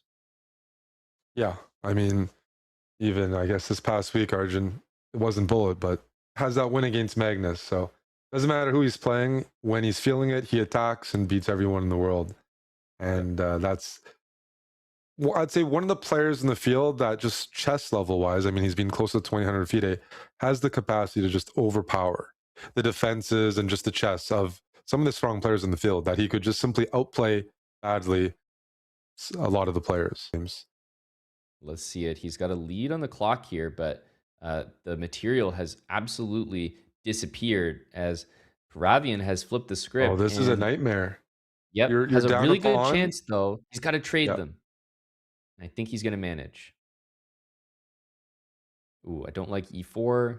Pretty much guarantees the draw, but perhaps he didn't harbor any winning chances there at the end. He just wanted to secure things. And another game where Yagiz and Bortnik going at it. Definitely a winning position for White here. You got that extra queen on the board for, looks like a rook and a bishop, but also the time. That's what really makes you feel like White's got this. Yeah.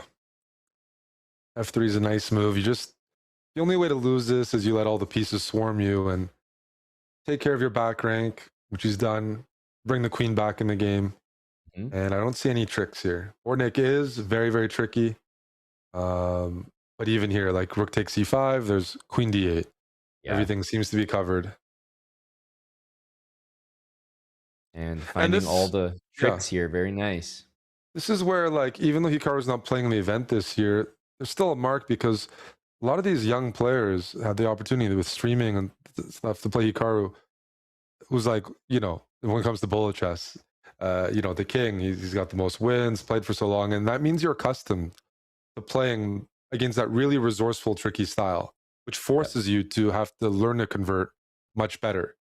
Because Magnus doesn't have that style even in bullet. He tries to beat you on the board, but he doesn't win as many bad positions. But if you're used to that resistance, that's gotten a lot better in chess. I see the effects throughout the field, that from playing Hikaru so many games where he's always going for a trick here and there, and his knights are very good. You have to contain the knights. It's permeating. Here we go. Tang is now down against Blue Bomb. I think that's a match we could probably catch a game because it's one of the closer ones. Yep, and you mentioned Blue Bomb maybe wanting to play against the London system. He's actually so effective at it. I have a whole variation in my course dedicated to covering a line that he plays the most. He plays, which is really tough to handle. And this position is a London that he's got right here. But Tang, you know, absolutely one of the top London players out there. And it looks like the tactics are in White's favor thus far. Maybe we'll see the knight from D2 pretty end loose. up on D4. Yeah, it's still very loose. That's true. It's the one that's easy to mess up. There's a million pins and. Yep. Knight F3, Bishop C6, a little bit annoying. Rook's coming to E7. Queen D5. Oh, even nicer. Nice tactic. Yep. It's going to be an even match here. Oh, just more tactics. Knight F7, Queen D5. Oh, my goodness. The back rank. Relentless tactics. What a nice end to this game. And I suspect that it is going to be the end of this game. Wow. Really nice move there. So that's a tied match. This is a tied match. Okay, I'll stick on this Bortnik against Serdomus. It's really hard to pick. I think the one It's hard, very hard. The one call that you really got right was that if you compare the brackets, they are part of the same bracket, but the first half and second half in terms of our coverage, the second half features so many more that could just literally be coin flips. But Bortnik has to pre-move everything here. Yep. He's not going to be able to make a draw. Oh. Yes, takes the lead 4-3. This one is really exciting. We're coming up to the halfway point, and as you mentioned, there's not a single match with a blowout score of any kind. Even a 2-point lead here is pretty much close to an equal matchup because the players are just getting it right back, and no one has really jumped to a big lead except Arjun early on, and that's why I mention it. Paravian has brought it back. Yeah, 2 points. Speed is a bit of an issue, but there's no 6-0, there's no 4-0. Everyone has picked up a win, and there aren't. Nihal stands out in the field. I keep going back to that as one of the more depressing guys to play against, where it's really like, you know, you're not getting chances, and it's just a one-way ticket to a loss. In all the matches we're seeing, clock situations were fluctuating. Nice conversion here, by the way, by Paravian. Just making sure it doesn't go to a time scramble. Before I even knew that it was winning for Black, he was converting it. That was really impressive. It's 4-3, and the trend for Arjun is not good. A lot of losses in a row there.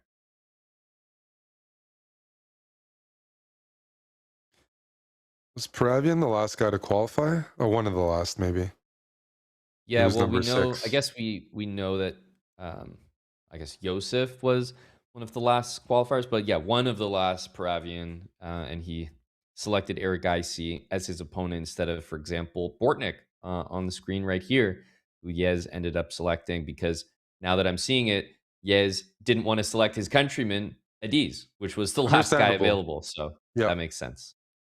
And this is an interesting position because the knights can be better in time scrambles, but the knight doesn't have any juicy checks to give, and White's king is just exposed. That's not good for the clock. Yeah. This has been, and the rook on G5 has been non-existent. Look at Bortnik's speed. He's going to tickle that rook. And okay. Resignation. Yeah, that was a rare case where the knight was worse than the bishop in a time scramble. Just didn't have any space. Yeah, no, did a great job neutralizing the rook there. Blue bomb 4.5 to 3.5, and looking to extend that lead. You have to believe, oh, rook d7, I thought, but this is absolutely good enough. Curious if this was a London. Does it make sense? It's a London without any. Oh, this is Just a knowing full Blue Bomb, when I repetition. play him, he plays the same openings. He likes to keep improving on lines and enjoys that part of the game. Hmm. And well, he's up. He's up. It was a London. Yeah, they're going at it. They are going at it. So Oh, wow. if that, yeah, interesting. They were just playing again.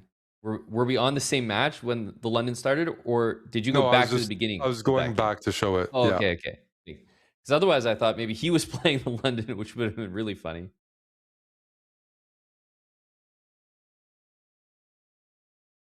4-4. Bortnick is Nothing closer than down this some match. time, but the knight is stuck. 7 seconds down, but you're up the piece. Should be good for white, at least to secure at least a draw. Get a 2-result game.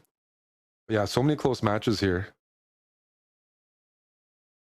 I don't know what to Nobody pick. has more than a 2-point lead in any matchup that's going on at the moment. 12 minutes remaining on that match clock, and picking up the rook there.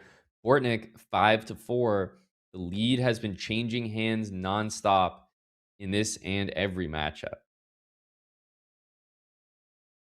This is looking good for Blue Bomb. G3 and Queen takes F7. Hmm.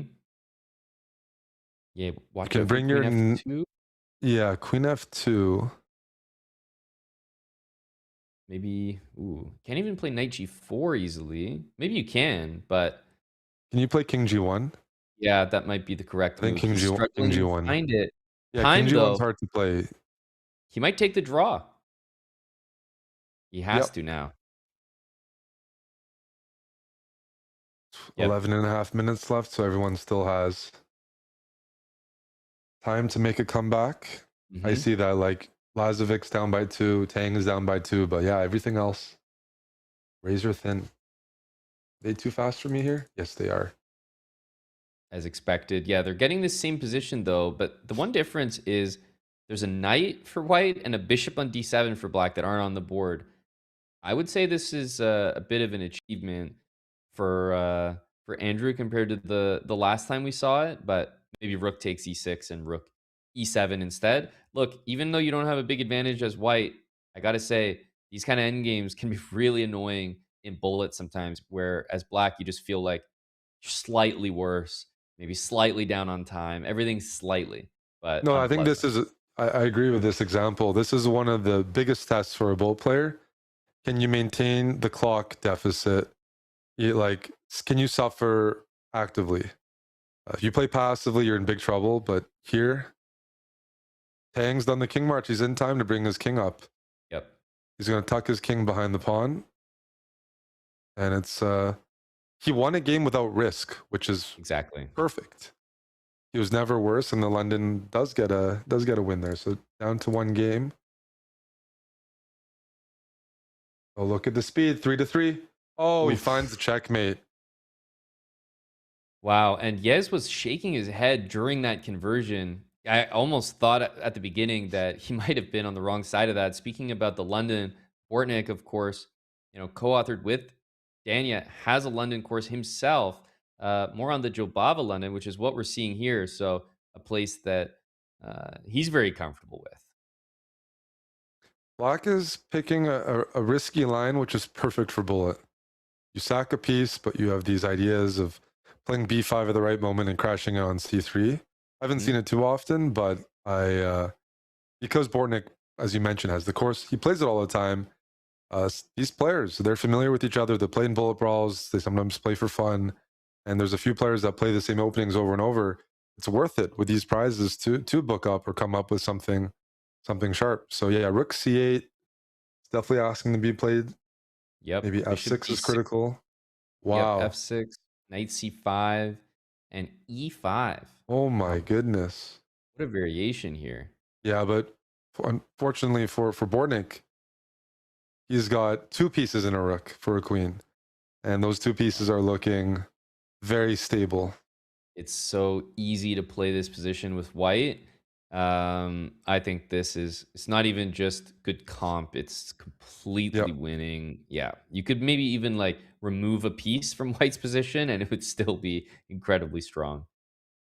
Yeah. So a failed attempt to try to trick Bornik in the opening. Going to take the lead again. Mhm. A bullet comes down to so many positions. Which side is easier to play? And it's a bit more common in bullet maybe than some other formats where the queen is not a good piece. It's clumsy. It gets hit Yeah. easily. Sometimes the rook and knight's better. Sometimes it's just a clumsy piece unless you're attacking. And That's there why we we go. see the resignation there. The queen, first of all, the black king's exposed, so you're dealing with checks every single move, and that's another thing in a time scramble in bullet is whoever has the safer king is often just better. Period, because you don't have to deal with a check that ruins your pre-move sequence. Right. They're too fast for me. Let me catch up. There we go. Oh, it's a big moment. Yeah, This is F5 not just good played. for Bornik. When F5 is played and you're not castled, something feels off. E4, Mhm. dislodging the knight. E6 is loose, and we're looking at most likely just a lost position if E6 falls next. Something went wrong. Let's see. Yeah, he's playing what could be one of the better sequences for black, and it still looks completely lost.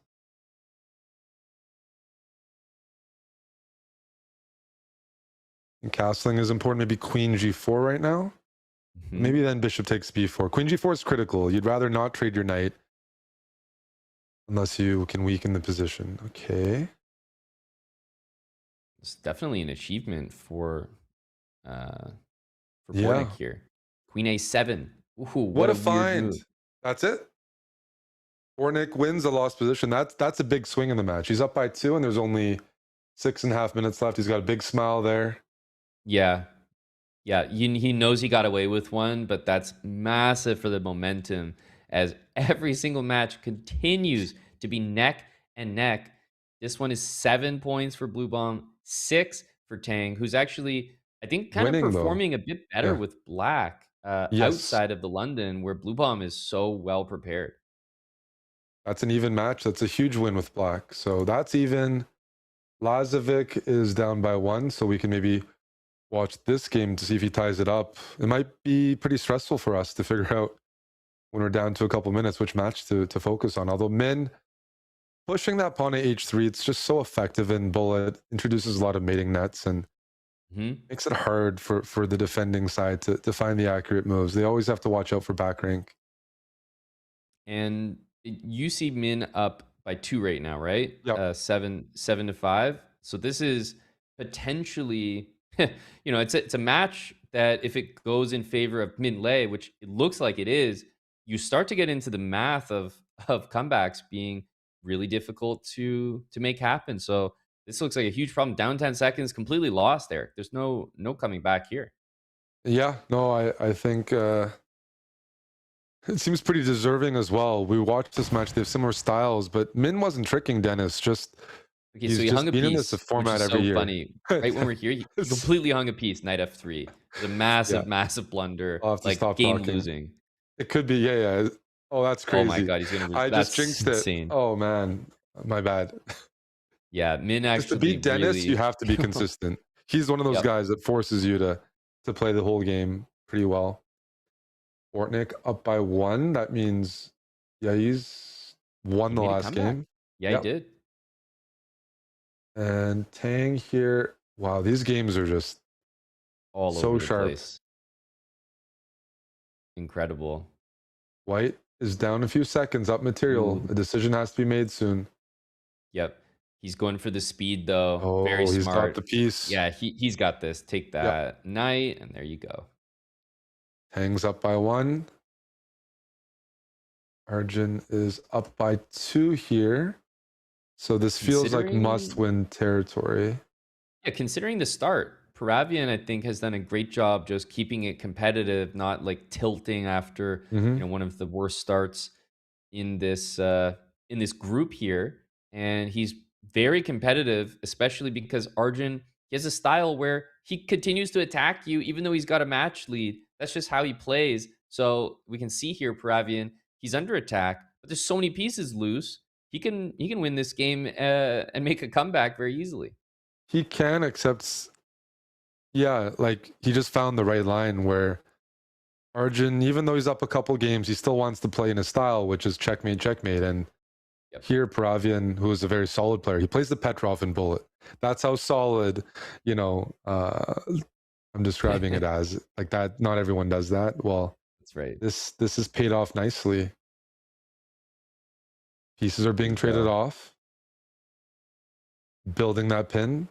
Very nice. Pins everywhere. Very nice tactic there. And you'd think that Black can get this game done on the clock. I don't think Arjun is a particular speed specialist. So I think Paravian should have this one. Let's see.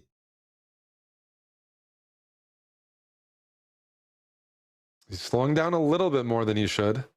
He is. Actually, quite a bit more, but it's going to be enough for this game. Yeah. It is going to be just enough. Barely, though. That was 0.3. Right. That was too close for comfort. And White's probably not going to have enough time for this one. Which means there's 2 games left in the match. It's 2:20 on the clock, so Denis is still in it. Yep. And Bortnik is up by 2. We need a win. Critical game here. Critical game, yes. Yeah, he can win the match with a win, effectively. Yep. That's what that means. And Knight takes b7, could be on tap here. Very difficult to prevent. I think this move's almost allowing it. There's no knight d4 or anything. That makes life a lot easier for Bortnik. Pressure knight c5 or here. Ooh. Oof. Rook c7, knight d6. I mean, this is highly tactical and converted just so well. a5 is hanging, but he doesn't want it. The rook's going to c8, Eric. The pawn on d7 is going to matter. Check. Well done by Bortnik. That's a match win for Bortnik in that one. And 9 points for Tang in a completely winning position. Rook takes f5 there. Yeah, knight d7, exactly. And Tang this advances means the veterans. We're seeing Min. Bortnik, Tang move through. Most likely the match that still has opportunity right here, Paravian. Okay, He's it's down funny. a point. Funny that Arjun is there, but we're seeing Blue Bomb raging on his camera from the previous matchup. So it's like his rage followed us over to the next matchup. Man, Bullet is really unforgiving because you think about Blue Bomb. We were looking back on moments in that match. He was ahead, no problems, and it flipped. I feel like in the favor of Tang, Bortnik, the veterans of this competition. And now you see this matchup is where we got to put our attention because Eric Geisy, he's not up the a fastest point player. and he should be winning. Yeah.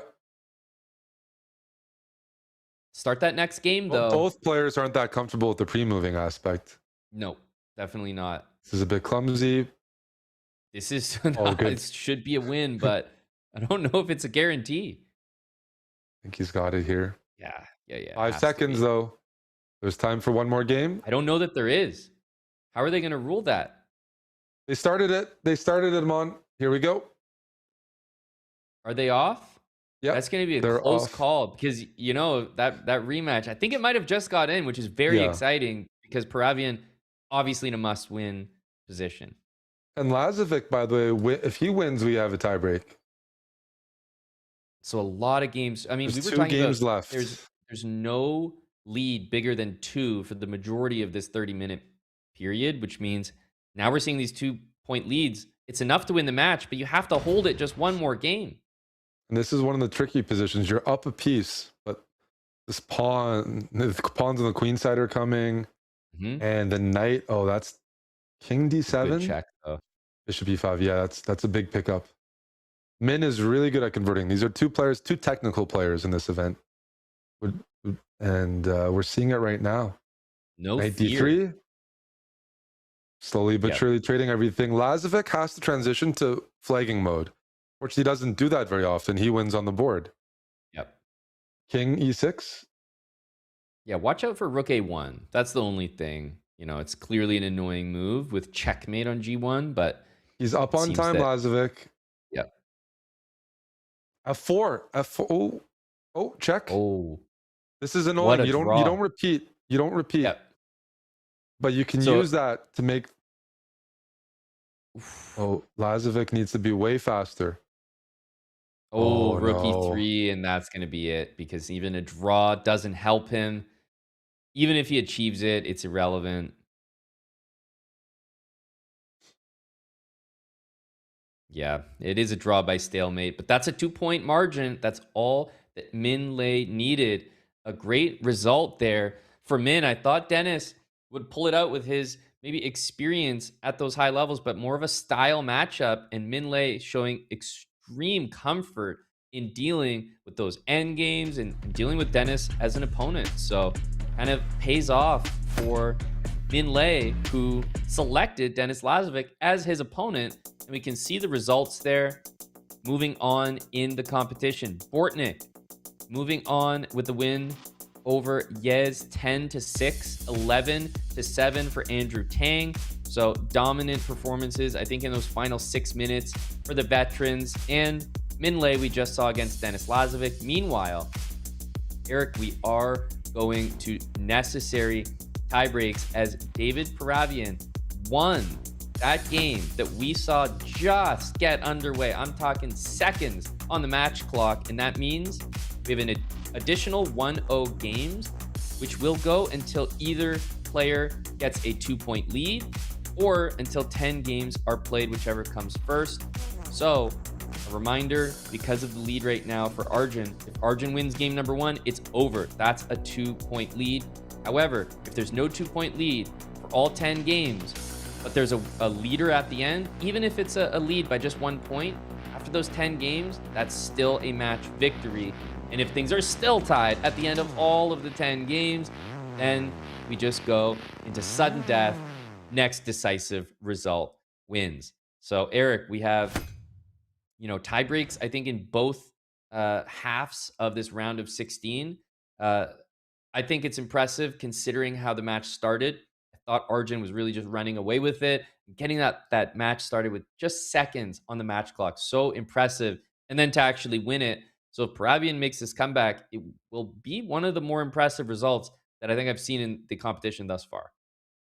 Yeah, momentum is definitely on his side. And I do like the tiebreak format. And that selfishly means that I would like to see the players hold serve, and we get to see the second part of the tiebreak, which states at 10, you play until someone's up by 2 or 10 games. 10 games of sudden death bullet chess sounds pretty fun to me. Yeah, that sounds like a good time. I wonder if we're going to need it. I'm thinking back to the tiebreak that we had, and it wasn't game number 1, but it was effectively just a couple games later. I think it only took 3 games for that result to get in with Parham. So let's see if it's any different in this one. The players are just going to get, that short time between the match, right? 30 seconds, 45 seconds just to collect their thoughts, but we're already off. And again, critical game for David Paravian. Yeah, but it's familiar territory for him because he was down so much in the match that for the last 20 minutes, he's been playing kind of sudden death. He couldn't let that lead get too large, and he closed the gap, but even to get here, he had to win a very, very clutch game, and definitely shaky from Arjun. We've mentioned this. He's one of the strongest players in the field overall, but he's not consistent in how he plays because he loves to attack. He plays really sharp. Things don't go well. Yeah, there could be a blunder. It's not like Nihal or maybe some other players, and things were going really, really well, but towards the end, made a couple blunders. He was someone when we had the lead, didn't slow things down, didn't play like a close position. Some people might say, hey, the close position prolongs the game. An average game will be closer to 2 minutes. But instead, Arjun's like, attacking, open. That's what brings him success. And I will say Paravian does generally like to defend. He already has that repertoire. So bit of an interesting clash. If someone plays it seems the like a yeah. really poor decision by Paravian. I wouldn't say it's a must-win game, but you kind of want a little bit more than what he's got here. He's down Yeah. time and a really easy plan, taking the A pawn all the way up the board. And in fact, he's going His to rook might be eliminate the rook trapped. from the A file. That's really nice. Bishop. I Where suppose do you you put the can make a king? draw, but I Yeah. think you want to win this on time. There's no checkmate on A8. There's mate. There's the mate. There we go. That's it. No checkmate Yeah. for white, but for black it was yeah, I mean that was a bit of a, I was saying like he's a very solid player. Mhm. And so it feels like he got back in the match because Arjun was making mistakes, just blundering, as opposed to taking it to him. So once Arjun played a clean game, a clean, strong game, we have the result. So Exactly. And that's the thing about this tiebreak is you're not going in as equals necessarily. You're going in with the score from the main portion. And after 30 minutes, Arjun had a lead of 1 point. It wasn't enough to claim the victory. All he needed was just one more game in the tiebreak. And now he's got that victory. The 2-point margin is all that was required. 9 points for Arjun Erigaisi, over 7 for David Paravian. So we have our winners quarterfinals matchup. That is Bortnik against Tang and Min Lei against Arjun Erigaisi. Eric, when you think of those matchups, Bortnik, Tang, Min Lei, Erigaisi, which one do you think stands out in terms of how close it's going to be? And then maybe some predictions, as I think we did decently in the last round calling it, but notably Min Lei proving us wrong over Denis Lazovic. yeah, I think the Bortnik Tang one is one that happens every year. I mean, they play all the time, and that's like very hard to pick. Trajectory wise, everything. It's. I mean, I might take Bortnik. It feels like he's still playing all the events online these days and doing very well. And maybe I'll give him a slight edge. Last year he qualified, had to make it through qualifiers and made it to the final. Big credit to that run. And he just took out one of the more dangerous players in the bottom half, in my opinion, and did it pretty nicely. He lost that first game probably because he wasn't at the board. So in context of everything, very impressive win there. And then in the bottom half, I think Min is who I would take over Arjun, because in the entire field, we might say Paravian is one of the players to target. Like, the players are picking who they want to play. He's been in this event, maybe it's his first time or second time, but he's not known as like a clear bullet specialist. And so I think Arjun going to even tiebreaks doesn't look that good on him, whereas Min beating Lazovic, that's a pretty serious win. That's a pretty serious win. And the way he did it, it wasn't luck. It was ground him down, which is a rare thing to see. So I'm taking Min and Bortnik, but I think it'll be very close. Yeah, we're sure to get some close matchups in the winners quarterfinals. We have 2 more matchups upcoming. And before we get there, taking a break from this Bullet Chess Championship to remind everyone watching about the Esports World Cup. Get ready. It is the ultimate esports chess showdown. The Esports World Cup is bringing the world's top players and clubs together in Paris to fight for a massive $1.5 million prize pool. EWC Chess is going to be wild, and you can actually watch it all go down live in person. !EWC in the chat to claim your tickets before they are gone. That is coming up later in August. Right now, our attention stays here with no increment. Bullet Chess as part of the Bullet Chess Championship. 2 more matches, Eric. They're happening concurrently. 30 minutes back on the match clock. And I'm looking at those past results and noticing that, you know, some of the players that I view as the consistent bullet performers, they're still the consistent bullet performers. Talking about Min Lei, Bortnik, Andrew Tang, those names have been at the top of the bullet sphere for a long time. And, you know, at the moment, a bit of a reminder that, hey, nothing is changing just yet. No, it rewards constant play. And I think one of the best indicators is looking at bullet brawls which happens every Saturday. It's one of the best formats where it's 2 hours playing against colleagues, and you get paired against players doing as well as you as the tournament goes on. So those are very consistent names that still find their way to the very top. And not just that, these guys have done well in the Blitz format, the Title Tuesday, which just as one of the big things in this format is the nerves.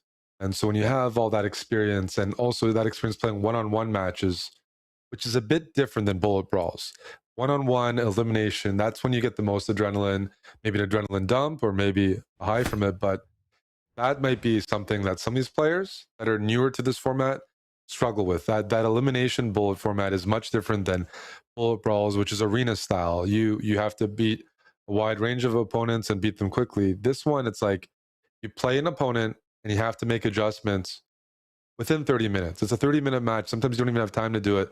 Who can do that the quickest? And what we noticed in today is all the veterans, their matches started off tough. Some of them were losing, they were close, but they pulled away in the second half, which I think is a credit to the adjustments they can make mid-match, and is this one-on-one format. We saw opening changes, speed changes, and some players struggled with that. So now in the second half, well, we have Bortnik versus Tang. Those guys have played each other thousands of times, so they're very, very familiar, and it's usually a pick 'em.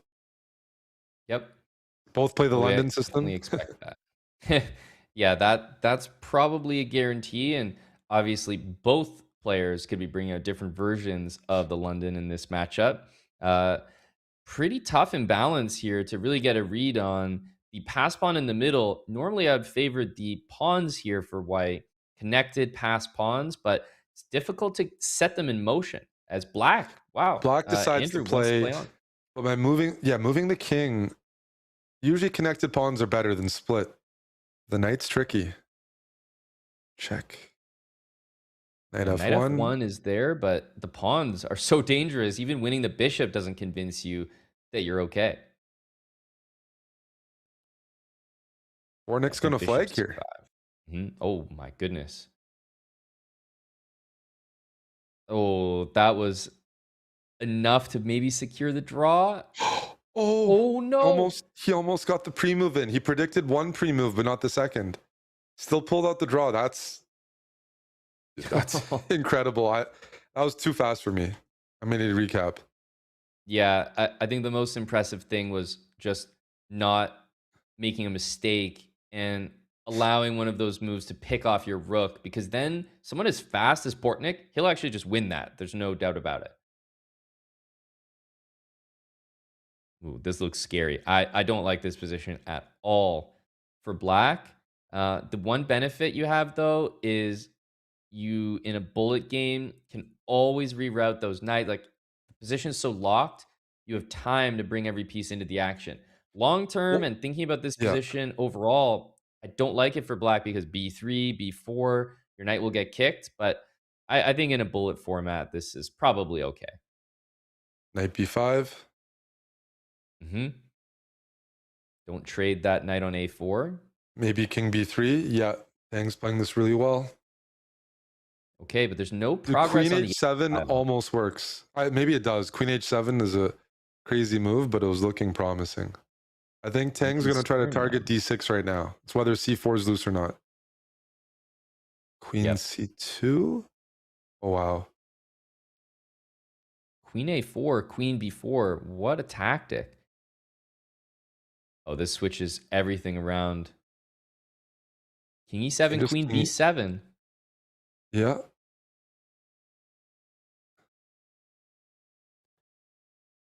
Oh, and he's going to get a draw here. But he might go for more. He's up on time, right? White's up on time. Yep. See, I don't think he meant to do this, to fully allow this, but this is definitely a position that I could see Bortnik winning. He's so fast. These are players that pre-move. Wow. He's got to make up 3 seconds. No, he can't do it now. That snipe on f2, queen takes f2. That's the one, if you're pre-moving your king, you'll miss that pawn becoming a queen. Bortnik couldn't sneak it in. And early lead there for Tang, and actually early lead for Eric Geisy, which is something we've seen before. It didn't necessarily lead him to a a cruise control victory in the last matchup, but again, he's starting these matches really, really well. Yeah, this is a much different type of match than against Lazovic, where Lazovic and Min have similar styles. They like to grind you down. They play small improving moves. Arjun is an attacking player, really dynamic, but he has the capability of beating anyone in the world when he's attacking. And I'm guessing that these moves were a bit sharp. Mm-hmm. This, my timing's always off because this is sharp, but this is a case of Arjun being, attacked here and about to lose. Yeah. Where's the mate? Like not quite mate on the board, but he just needs access to that diagonal, and he's going to stop at nothing until he gets it. You're right. Bishop c4, d5 here, and well, some good resistance from Arjun actually. Yeah. Yeah, you can just take this. But great resistance. And there we have the checkmate. Mm-hmm. So Min with a pretty important win. You don't want to fall behind 3 games. No, that's a bit too much early on. Only 5 minutes in, and the matchups are here, actually. delivering so far. Bortnik in trouble early on. 2.5 to half. This is what Min just had. He won his game. Now Bortnik is in the same predicament, but it does not look as promising. Well, I was about to compliment White's position, but now this is like really sharp. If he gets the queen trade, though, I can see why he's at least optimistic. For sure. There's no bishop d3. Got back rank to Rook worry about. a7. Put your pieces on maybe dark squares that support each other. You want c6? Pull the bishop to f4 there, g5. You just want to play f4 to block the bishop. Uh-oh. Nice technique, though. You can't play But rook how a8. do you push through? This is easier to play for black. Yeah, there's no rook a8. This is very awkward, Amon, to convert this. Take that. Just take that. Keep the pawns on the board. Bortnik up a few seconds. You probably want rook a4, rook d4, rook d8, but the bishop's ready to sacrifice if need be. Exactly. King d3 forced. And this should be a technical win for black, just based on the flagging. Yep. Walk the king all the way around. Nice. So both Bortnik and Min won when they were down by 2. So keeping it close. Yeah, brought it back completely here. Is getting, well, he's about to go down by 3. That's right. Wait. Down by no, my math is off. He's about to get to 3. To 3. 3. Yeah. So 3.5, 2.5. Because Min had just made the comeback to even it up, and then we tune in again. Oh, Arjun's back to his winning ways.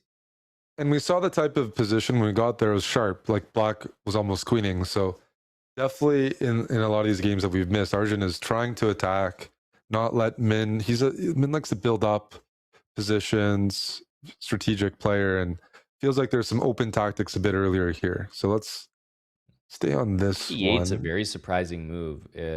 Looks very passive. Yep. He does follow up with the right move. Followed by queen a4. Queen a4. That's a really tough Unpinning. thing to spot that quick. Now a2 is loose as well. Yeah. This could just flip things towards black. Now I like black's position. Queen a4, what a find. Very impressive. Good news for white is he was allowed queen h6. That messes up the structure a little bit. Maybe rook f5. Yep. Take that. Might even be interested in white's position with the knight against the bishop here. a5. Oh, rook here. Yeah, so now a5 is a really nice move. You're going to keep the outside pawns. No, he's just going to give up f2. King's going to walk to g4, you reckon? Yep. It is safe there. What you want to do is move the rook and play knight f5. Yes. Rook f4 or rook f5? I guess you can meet this with rook f4 or tuck the king in. No, I'm surprised not rook f4. You want to trade a pair of rooks because now you can actually get mated. And knight f5 king doesn't help you. g6 We run out of squares. Yep. Yeah, this is over. A tricky attempt here, but only an attempt. First of all, I don't think there's actually a threat. That's correct.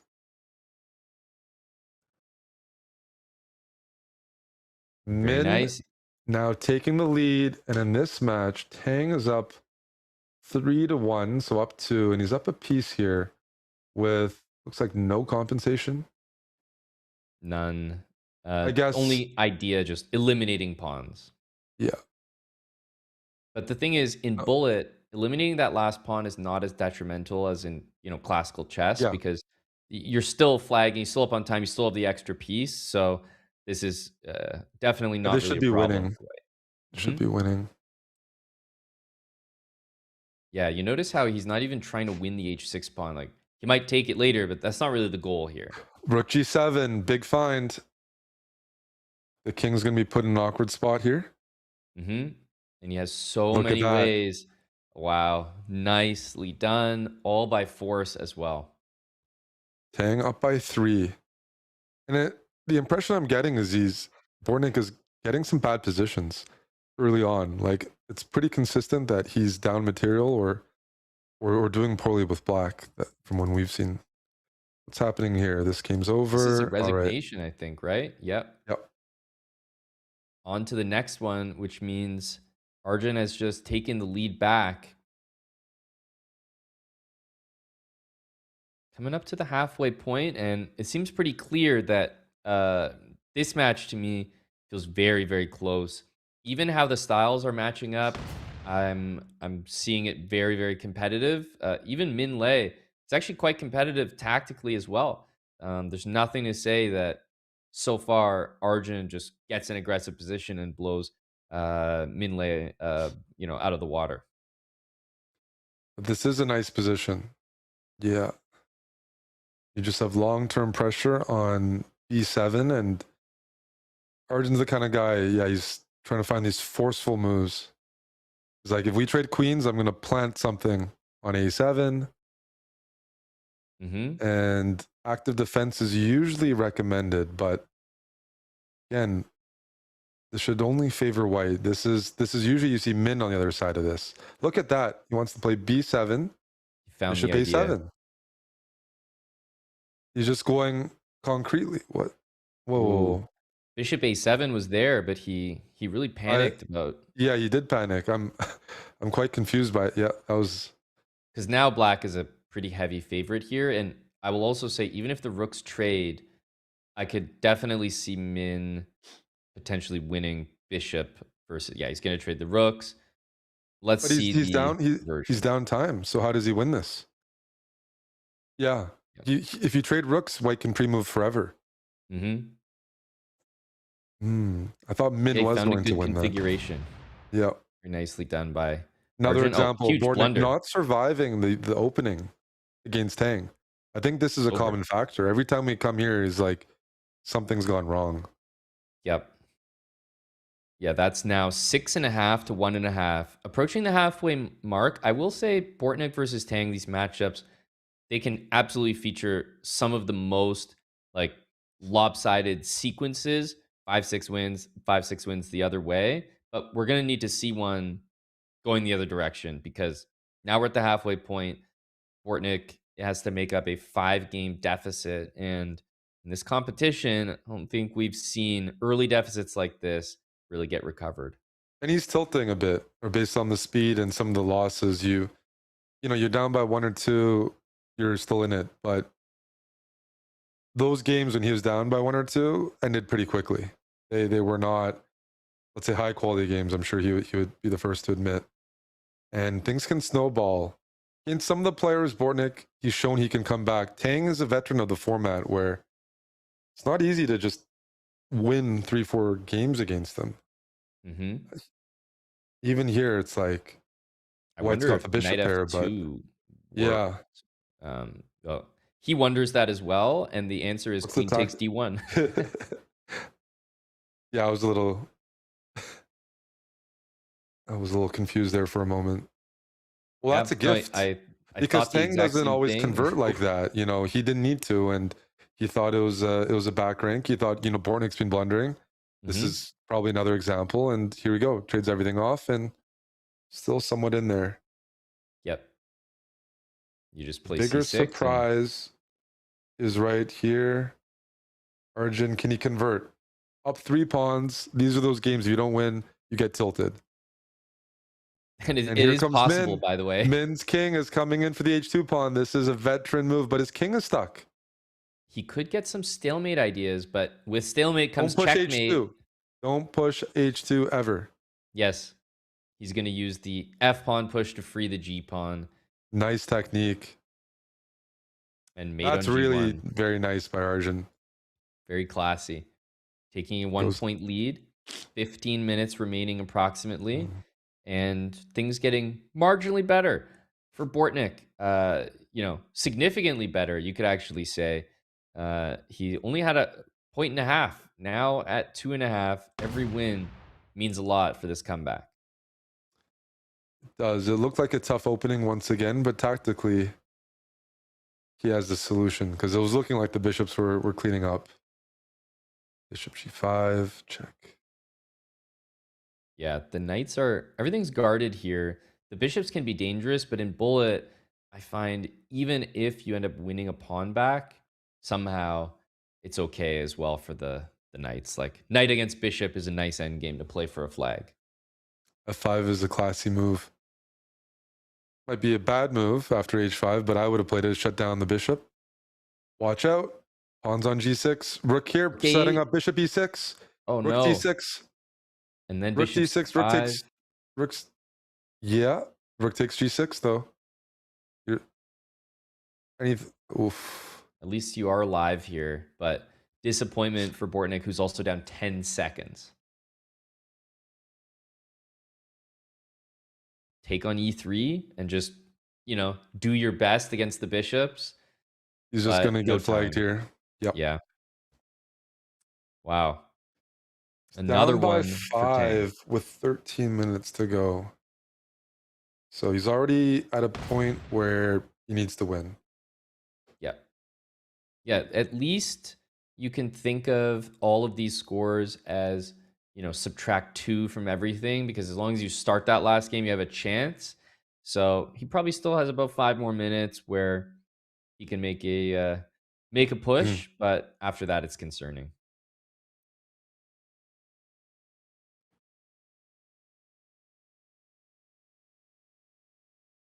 He's trying his best here to complicate things, Arjun, but it's not going to be enough. And Minlay grabs another one. This position for Bortnik doesn't look good, but also no outlook for improvement.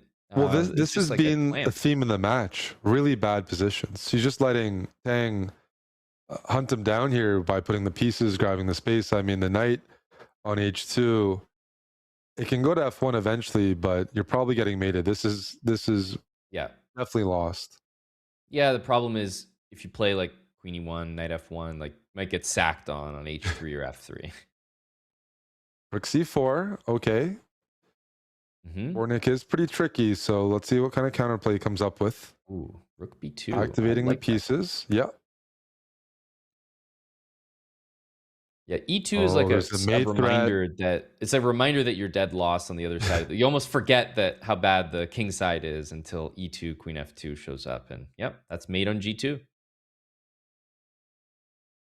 When you have games like that, it's hard to get back in the match because Yeah. you lost and you weren't competitive, and you know that, and that's just such a frustrating thing because it's not your level. But some days, I mean, it's bullet. Some days you play well, some days you don't. Even the very, very best players, they can just have these. Oh wait, rook takes G7, bishop H6. Opportunity there for tactic. Arjun. Yeah, Arjun doesn't miss those. he doesn't. His was wins immediate. are, and that's got to be frustrating for Min. Clawing back and boom. Wow. And it went from maybe Black was going to grind that out to immediate checkmate 5 moves later. And that's a pretty good summary of the kind of chess that Arjun brings to the table. Ooh. I A lot of respect the pawns here. He sacrifice, wants to play but f5, e4, I think.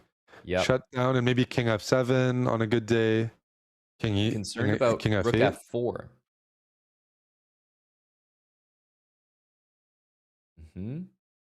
Yeah, you don't mind trading queens here, by the way, with queen e7. It's Okay, not this is dangerous ideal. though. The bishop's happy to get there. Yep. Rook d2. Queen trade we're expecting. I don't Some mind a queen capacity. trade. Yep. For which side? Oh, for black, I mean, For even though we're black, yeah. down a piece, I don't mind a queen trade at all. Oh, that's a big move because you don't want to allow white to put a rook on g1 and prevent that. Yep. King I was think going black's to walk playing for a in. win. Yep. Black's position is easier. Rook c2. F3 and this King is f4. over. King e3. The king's going to walk in. Nicely done. Full mount in this position. Yes. And yeah, white's also going down on time. So a nice victory here. And I think we really are in that territory with under 10 minutes remaining. The deficit is now 5. You know, you can do the math, roughly 2 minutes per game, 5-point deficit, 10 minutes right there. So you have to put together a serious win streak that rivals the win streak that Tang had earlier in this match. It looks like Bortnik's switching it up. Maybe he played this earlier, but he's not playing it because it's a good position. This is already, he's getting bad positions for both sides. Look at the space for black. Look at the bishops for black. Really, really tough. Yeah, small bit of, I don't know if it's an actual advantage, but the bishop on c2 got to c4. It's on a nice square. Now the h6 pawn is hit. You can't play king h7. There's some small details that are improving for white. Yeah, that outpost on c4 is useful, and winning the bishop pair is useful. This plan of f4, e5, something went wrong for black in the last few moves, and that's why he's pivoting. He'd like to put his queen on h4, stop white from just having this one-sided initiative. But I think it's going ahead anyways. f5 at the right moment. If you don't find f5 attractive, hold and let black. Knight e4. Knight e4. Yeah. Okay, that's a funny move. I don't like knight h1 for obvious reasons. It did win a pawn, so maybe he's just going pawn hunting here. Oh, Yeah, watch Tang out, is- queen h2. Oh, queen h3. Sorry, queen h4, queen h3. This is just Nice. going to be a mouse scramble. The move My f5 favorite Tang in though those. is very unpleasant. He doesn't play it. But they're going to gamble with pre-moves here. Knight e8 missed. Yeah, knight f5. What's going on? The f1 is covered. Bortnik White's is up. down on time. He's not doesn't have enough to catch up. I think black's going to win this. Tang gets the win, and Bortnik can't believe it because that game took the maximum duration, and we saw the way it ended. Not good at all. D7. This should win here, as Arjun really pulled away since we were last here. 9 to 6 He can take his time here, right? I'm not, like you're winning, but it's not resignable. The king goes to g6. No, not at all. And I've lost much worse than this before, so it actually looks annoying to convert. Well, king e8. This is not. I think I'd be prime candidate to lose this. You get checked, although e7. E7 was missed, but Min is up on time. He's gonna have to keep giving checks and maybe put his queen back to h8. Rook, queen h8. I thought queen h8 was good. He's done Min it. is looking to win on the clock. Yeah, this is over. Good speed by Arjun, actually. He's prolonged the game quite a bit, which could end up being useful. Nicely done with the repositioning. Yes. So down to 6 minutes. Yep, he gets the win. That's huge. He needed that. 9 to 7, very, very much within range. Whereas this, I think, right here, if not already, I think we're watching all hope being extinguished as, there's really no way that you could come back in this match unless you win every game and you win them quick. Yeah, even with a win here, deficit moves to 5 and 5 minutes. It's not going to happen. Good news for those watching is no one's eliminated today. So we get more chess through the losers bracket. And there are some very good players in the losers bracket. Okay, let's see here. Knight f5. Everything is hit. This is how Arjun, like, he's tactically overwhelming Min right now. Min, it's very hard to do this to Min because he is a great defender and he does well against a lot of those strong attacking players. But somehow, stylistically, Arjun is having a good time in this match.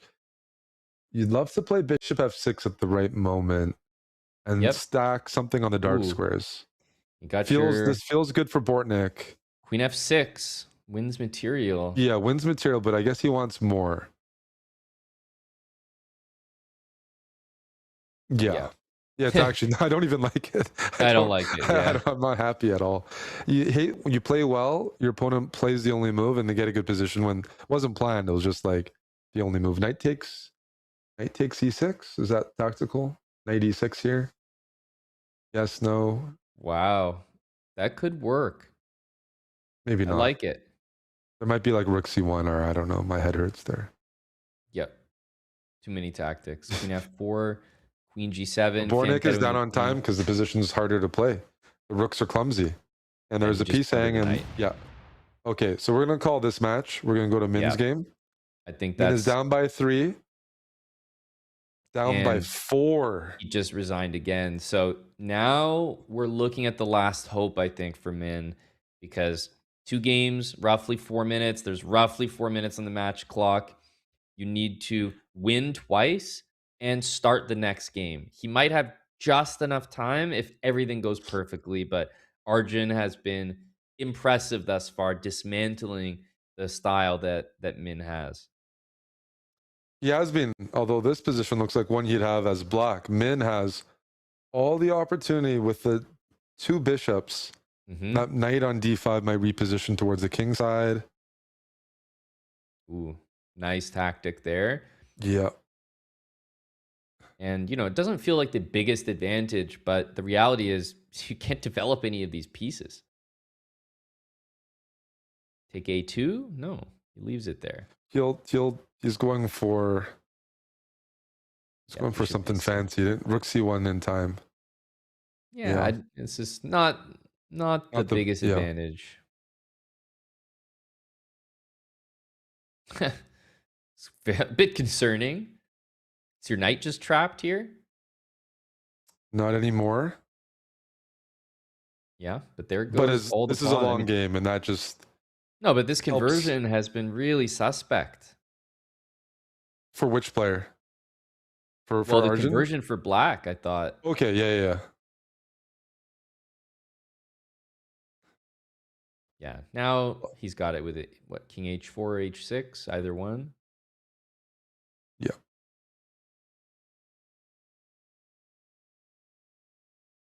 And Min should still focus on getting this done as quick as possible. Every second is critical. Yeah. If Min can win this and then win a game within 1 minute and 45, which is possible. Totally possible. Then he's got something to play for. So there is a match to follow here. So if you think about it, there's a minute from Arjun that theoretically will elapse no matter what. So the time on the match clock that's over 1 minute right now is pretty much how long Min can spend himself. So yeah, he's only got about 25 seconds he can spend from this position realistically. 25 to, let's say 30 at the maximum. He has to win this. Yeah. Do we know if he's calculating that? I'm not sure, but he is a veteran of the format. Even though the format's had a few tweaks, but he knows about the timer. Well, he's playing in a style that's playing in a style, yes. Usual. Yeah. He knows what he needs to do. Arjun, unfortunately, thrives in this style where he's really getting does. attacked. Like, this is perfect for him. Oh, rook b8, that has to be over. There's queen a5, GG. And that's going to be it. He's going to resign. That's an impressive, very impressive win for Arjun against one of the best bullet players. That proves it time and time again. And now, obviously, with that win, it's over, but the players do have one more game to play as part of the format here. 30 seconds on the match clock expiring. I suspect in our other match that, even if there's a comeback being mounted, it's absolutely insufficient. So we know our winners. 10.5 to 5.5 over in this one. It's two really, really exciting winners quarterfinals here, but ultimately we know who is moving on in the competition. But as we keep saying, Eric, no one is eliminated just yet. No one's been eliminated, and there's a good chance someone from the losers bracket will make it to the finals. That's I don't think. Well, I mean, like someone early on in the losers bracket, guys like Bortnik, he made it to the finals last year. There's players like Yagiz, Gurel there. Min is now there. So guys that have placed near the top in this event. When you play bullet and you play it all the time, you're going to lose some matches. Like unless you're like Hikaru at his peak or something, everyone in this field can lose pretty much a match. Yeah, exactly. And that's not going to dissuade them from being very motivated tomorrow in the losers bracket. No, not at all. Really close time scrambles. These guys are both so insanely fast. Yep. And white does get the flag. Not that it affects the overall score. The match clock, top left, has expired. A tough one for Bortnik. We'll just see the final moments of this one as, it looks like we will see the checkmate done beautifully there as Minlay. Yeah, he'll take the last win, but ultimately the winner of each of these winners quarterfinals was decided a couple of games ago, and Arjun Erigaisi 12-9 over Minlay. He will be moving on, and as we can see, it's a long journey to those grand finals, but it starts somewhere. And the winners quarterfinals we just saw are all complete now. Bortnik goes down 10.5 to 6.5 to Andrew Tang, which means Tang moves on to the winners semifinals. And Minlay down to Erigaisi, 12-9 the final score.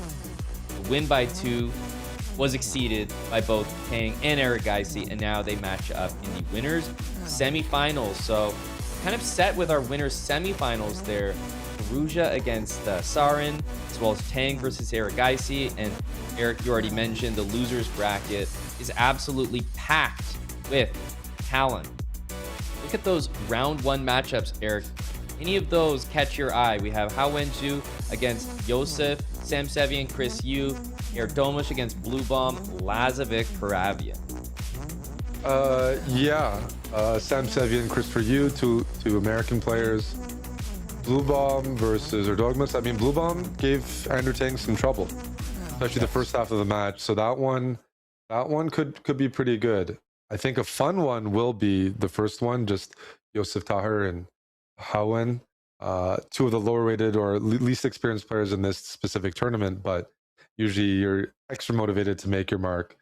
But I'm still looking at the winners, and that Nihal Alireza match, that's a marquee matchup. And then also Tang and Erigaisi is one thing Arjun brings to this field, because he doesn't play as much bullet, but that really strong attacking chess, tactical chess at a level very few of the guys have. They're all very strong tactically and patterns, you name it. But Arjun, when he checkmates you, you really feel helpless. I've been the recipient of some really impressive combinations, and that is one thing he has on the field. Yeah, and obviously someone in the losers bracket to take note of. You always have to watch Alexander Bortnik. He made a deep run from the losers bracket in last year's edition, and potential foreshadowing of even a grand final in Alireza versus Nihal, two of the players that I believe just are the strongest in this field, the most difficult to play. So we get that matchup coming up, and something about Nihal, I feel that he's always done really well. He's always probably an opponent that nobody wants to face, and yet, hasn't really lifted that final trophy, so to speak, in major events like this one. So that's a name that comes to mind with still a lot to prove when it comes to bullet. Whereas Alireza, he's just looking to repeat what he's already done here in the Bullet Chess Championship. And that means, Eric, we are going to have those losers round 1 matchups, as well as round 2 of the losers bracket, and those winners semifinals when we get into the action tomorrow. As for myself, that concludes our show today. Eric, a pleasure as always, but you and I will be back to commentate the rest of this event and, of course, the action tomorrow. So for all of us here, that was today's coverage of the Bullet Chess Championship, and we'll see you guys same time, same place tomorrow for the rest of the action. Bye for now.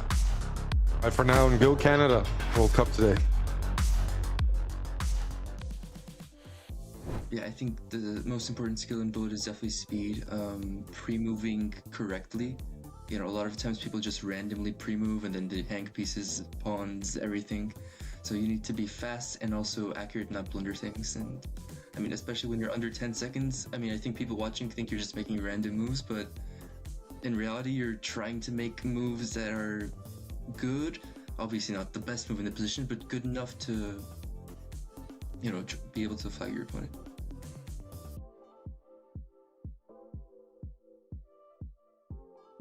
First of all, I don't think dirty flagging exists in Bullet. I think dirty flagging is something like maybe a rapid game that comes down to the end, but like a Bullet game is basically flagging from the start of the game, so I think there's no such term.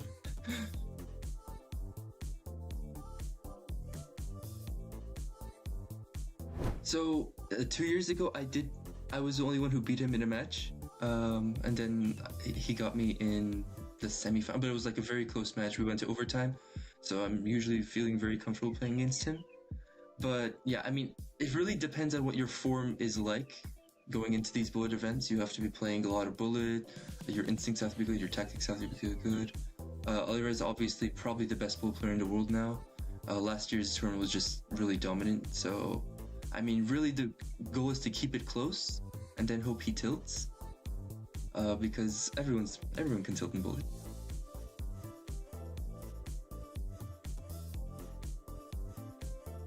Honestly, I think there's no certain age. If you're playing a lot of Bullet at 35 and only focusing on Bullet, you can be a very good Bullet player.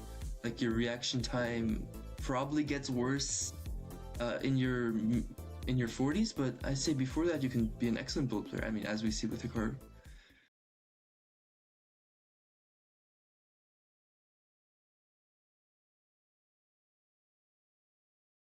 We have 4 different puzzles, white to play and win. Okay, need to push. King b8 should take n7, king c7.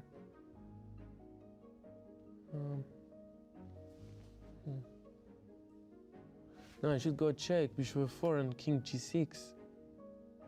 h5, bishop d6, h4, king h7. h3, king g8, h2 takes g5. Okay. I think it wins. So check here. Bishop f4, rook c7, king g6, h5, bishop d6, h4, king h7, h3, king g8, h2 takes g5, king f8, g4. Okay, bishop d6, g3, king e8. Yes, wins. I think it's correct, right? It is, yeah. The bishop can toggle to Bishop different can go squares. anywhere, yeah? That's why it, yeah. Okay. Yeah, it's a nice team, yeah. Yes. And again, here also bishop could go anywhere. Yep. One tempo. Wins. Well done.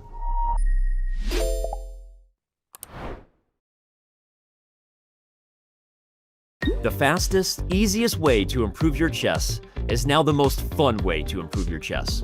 Chess.com's brand new puzzles now have loads of exciting features to make solving a joy. Earn points and race your friends across puzzle tiers from wood to bronze, all the way to legend. Rack up bonuses for streaks, for speed, for accuracy, for daily solving, difficulty, and more. And now, You can get feedback from Coach while solving puzzles. Coach lets you know what each puzzle's goal is and why a move doesn't actually work. And, as always, puzzles will be selected just for your level from our database of hundreds of thousands of high-quality, beautiful, brilliant, and instructive puzzles. So what are you waiting for? Try puzzles today on web, Android, or iOS, and have a blast leveling up your chess.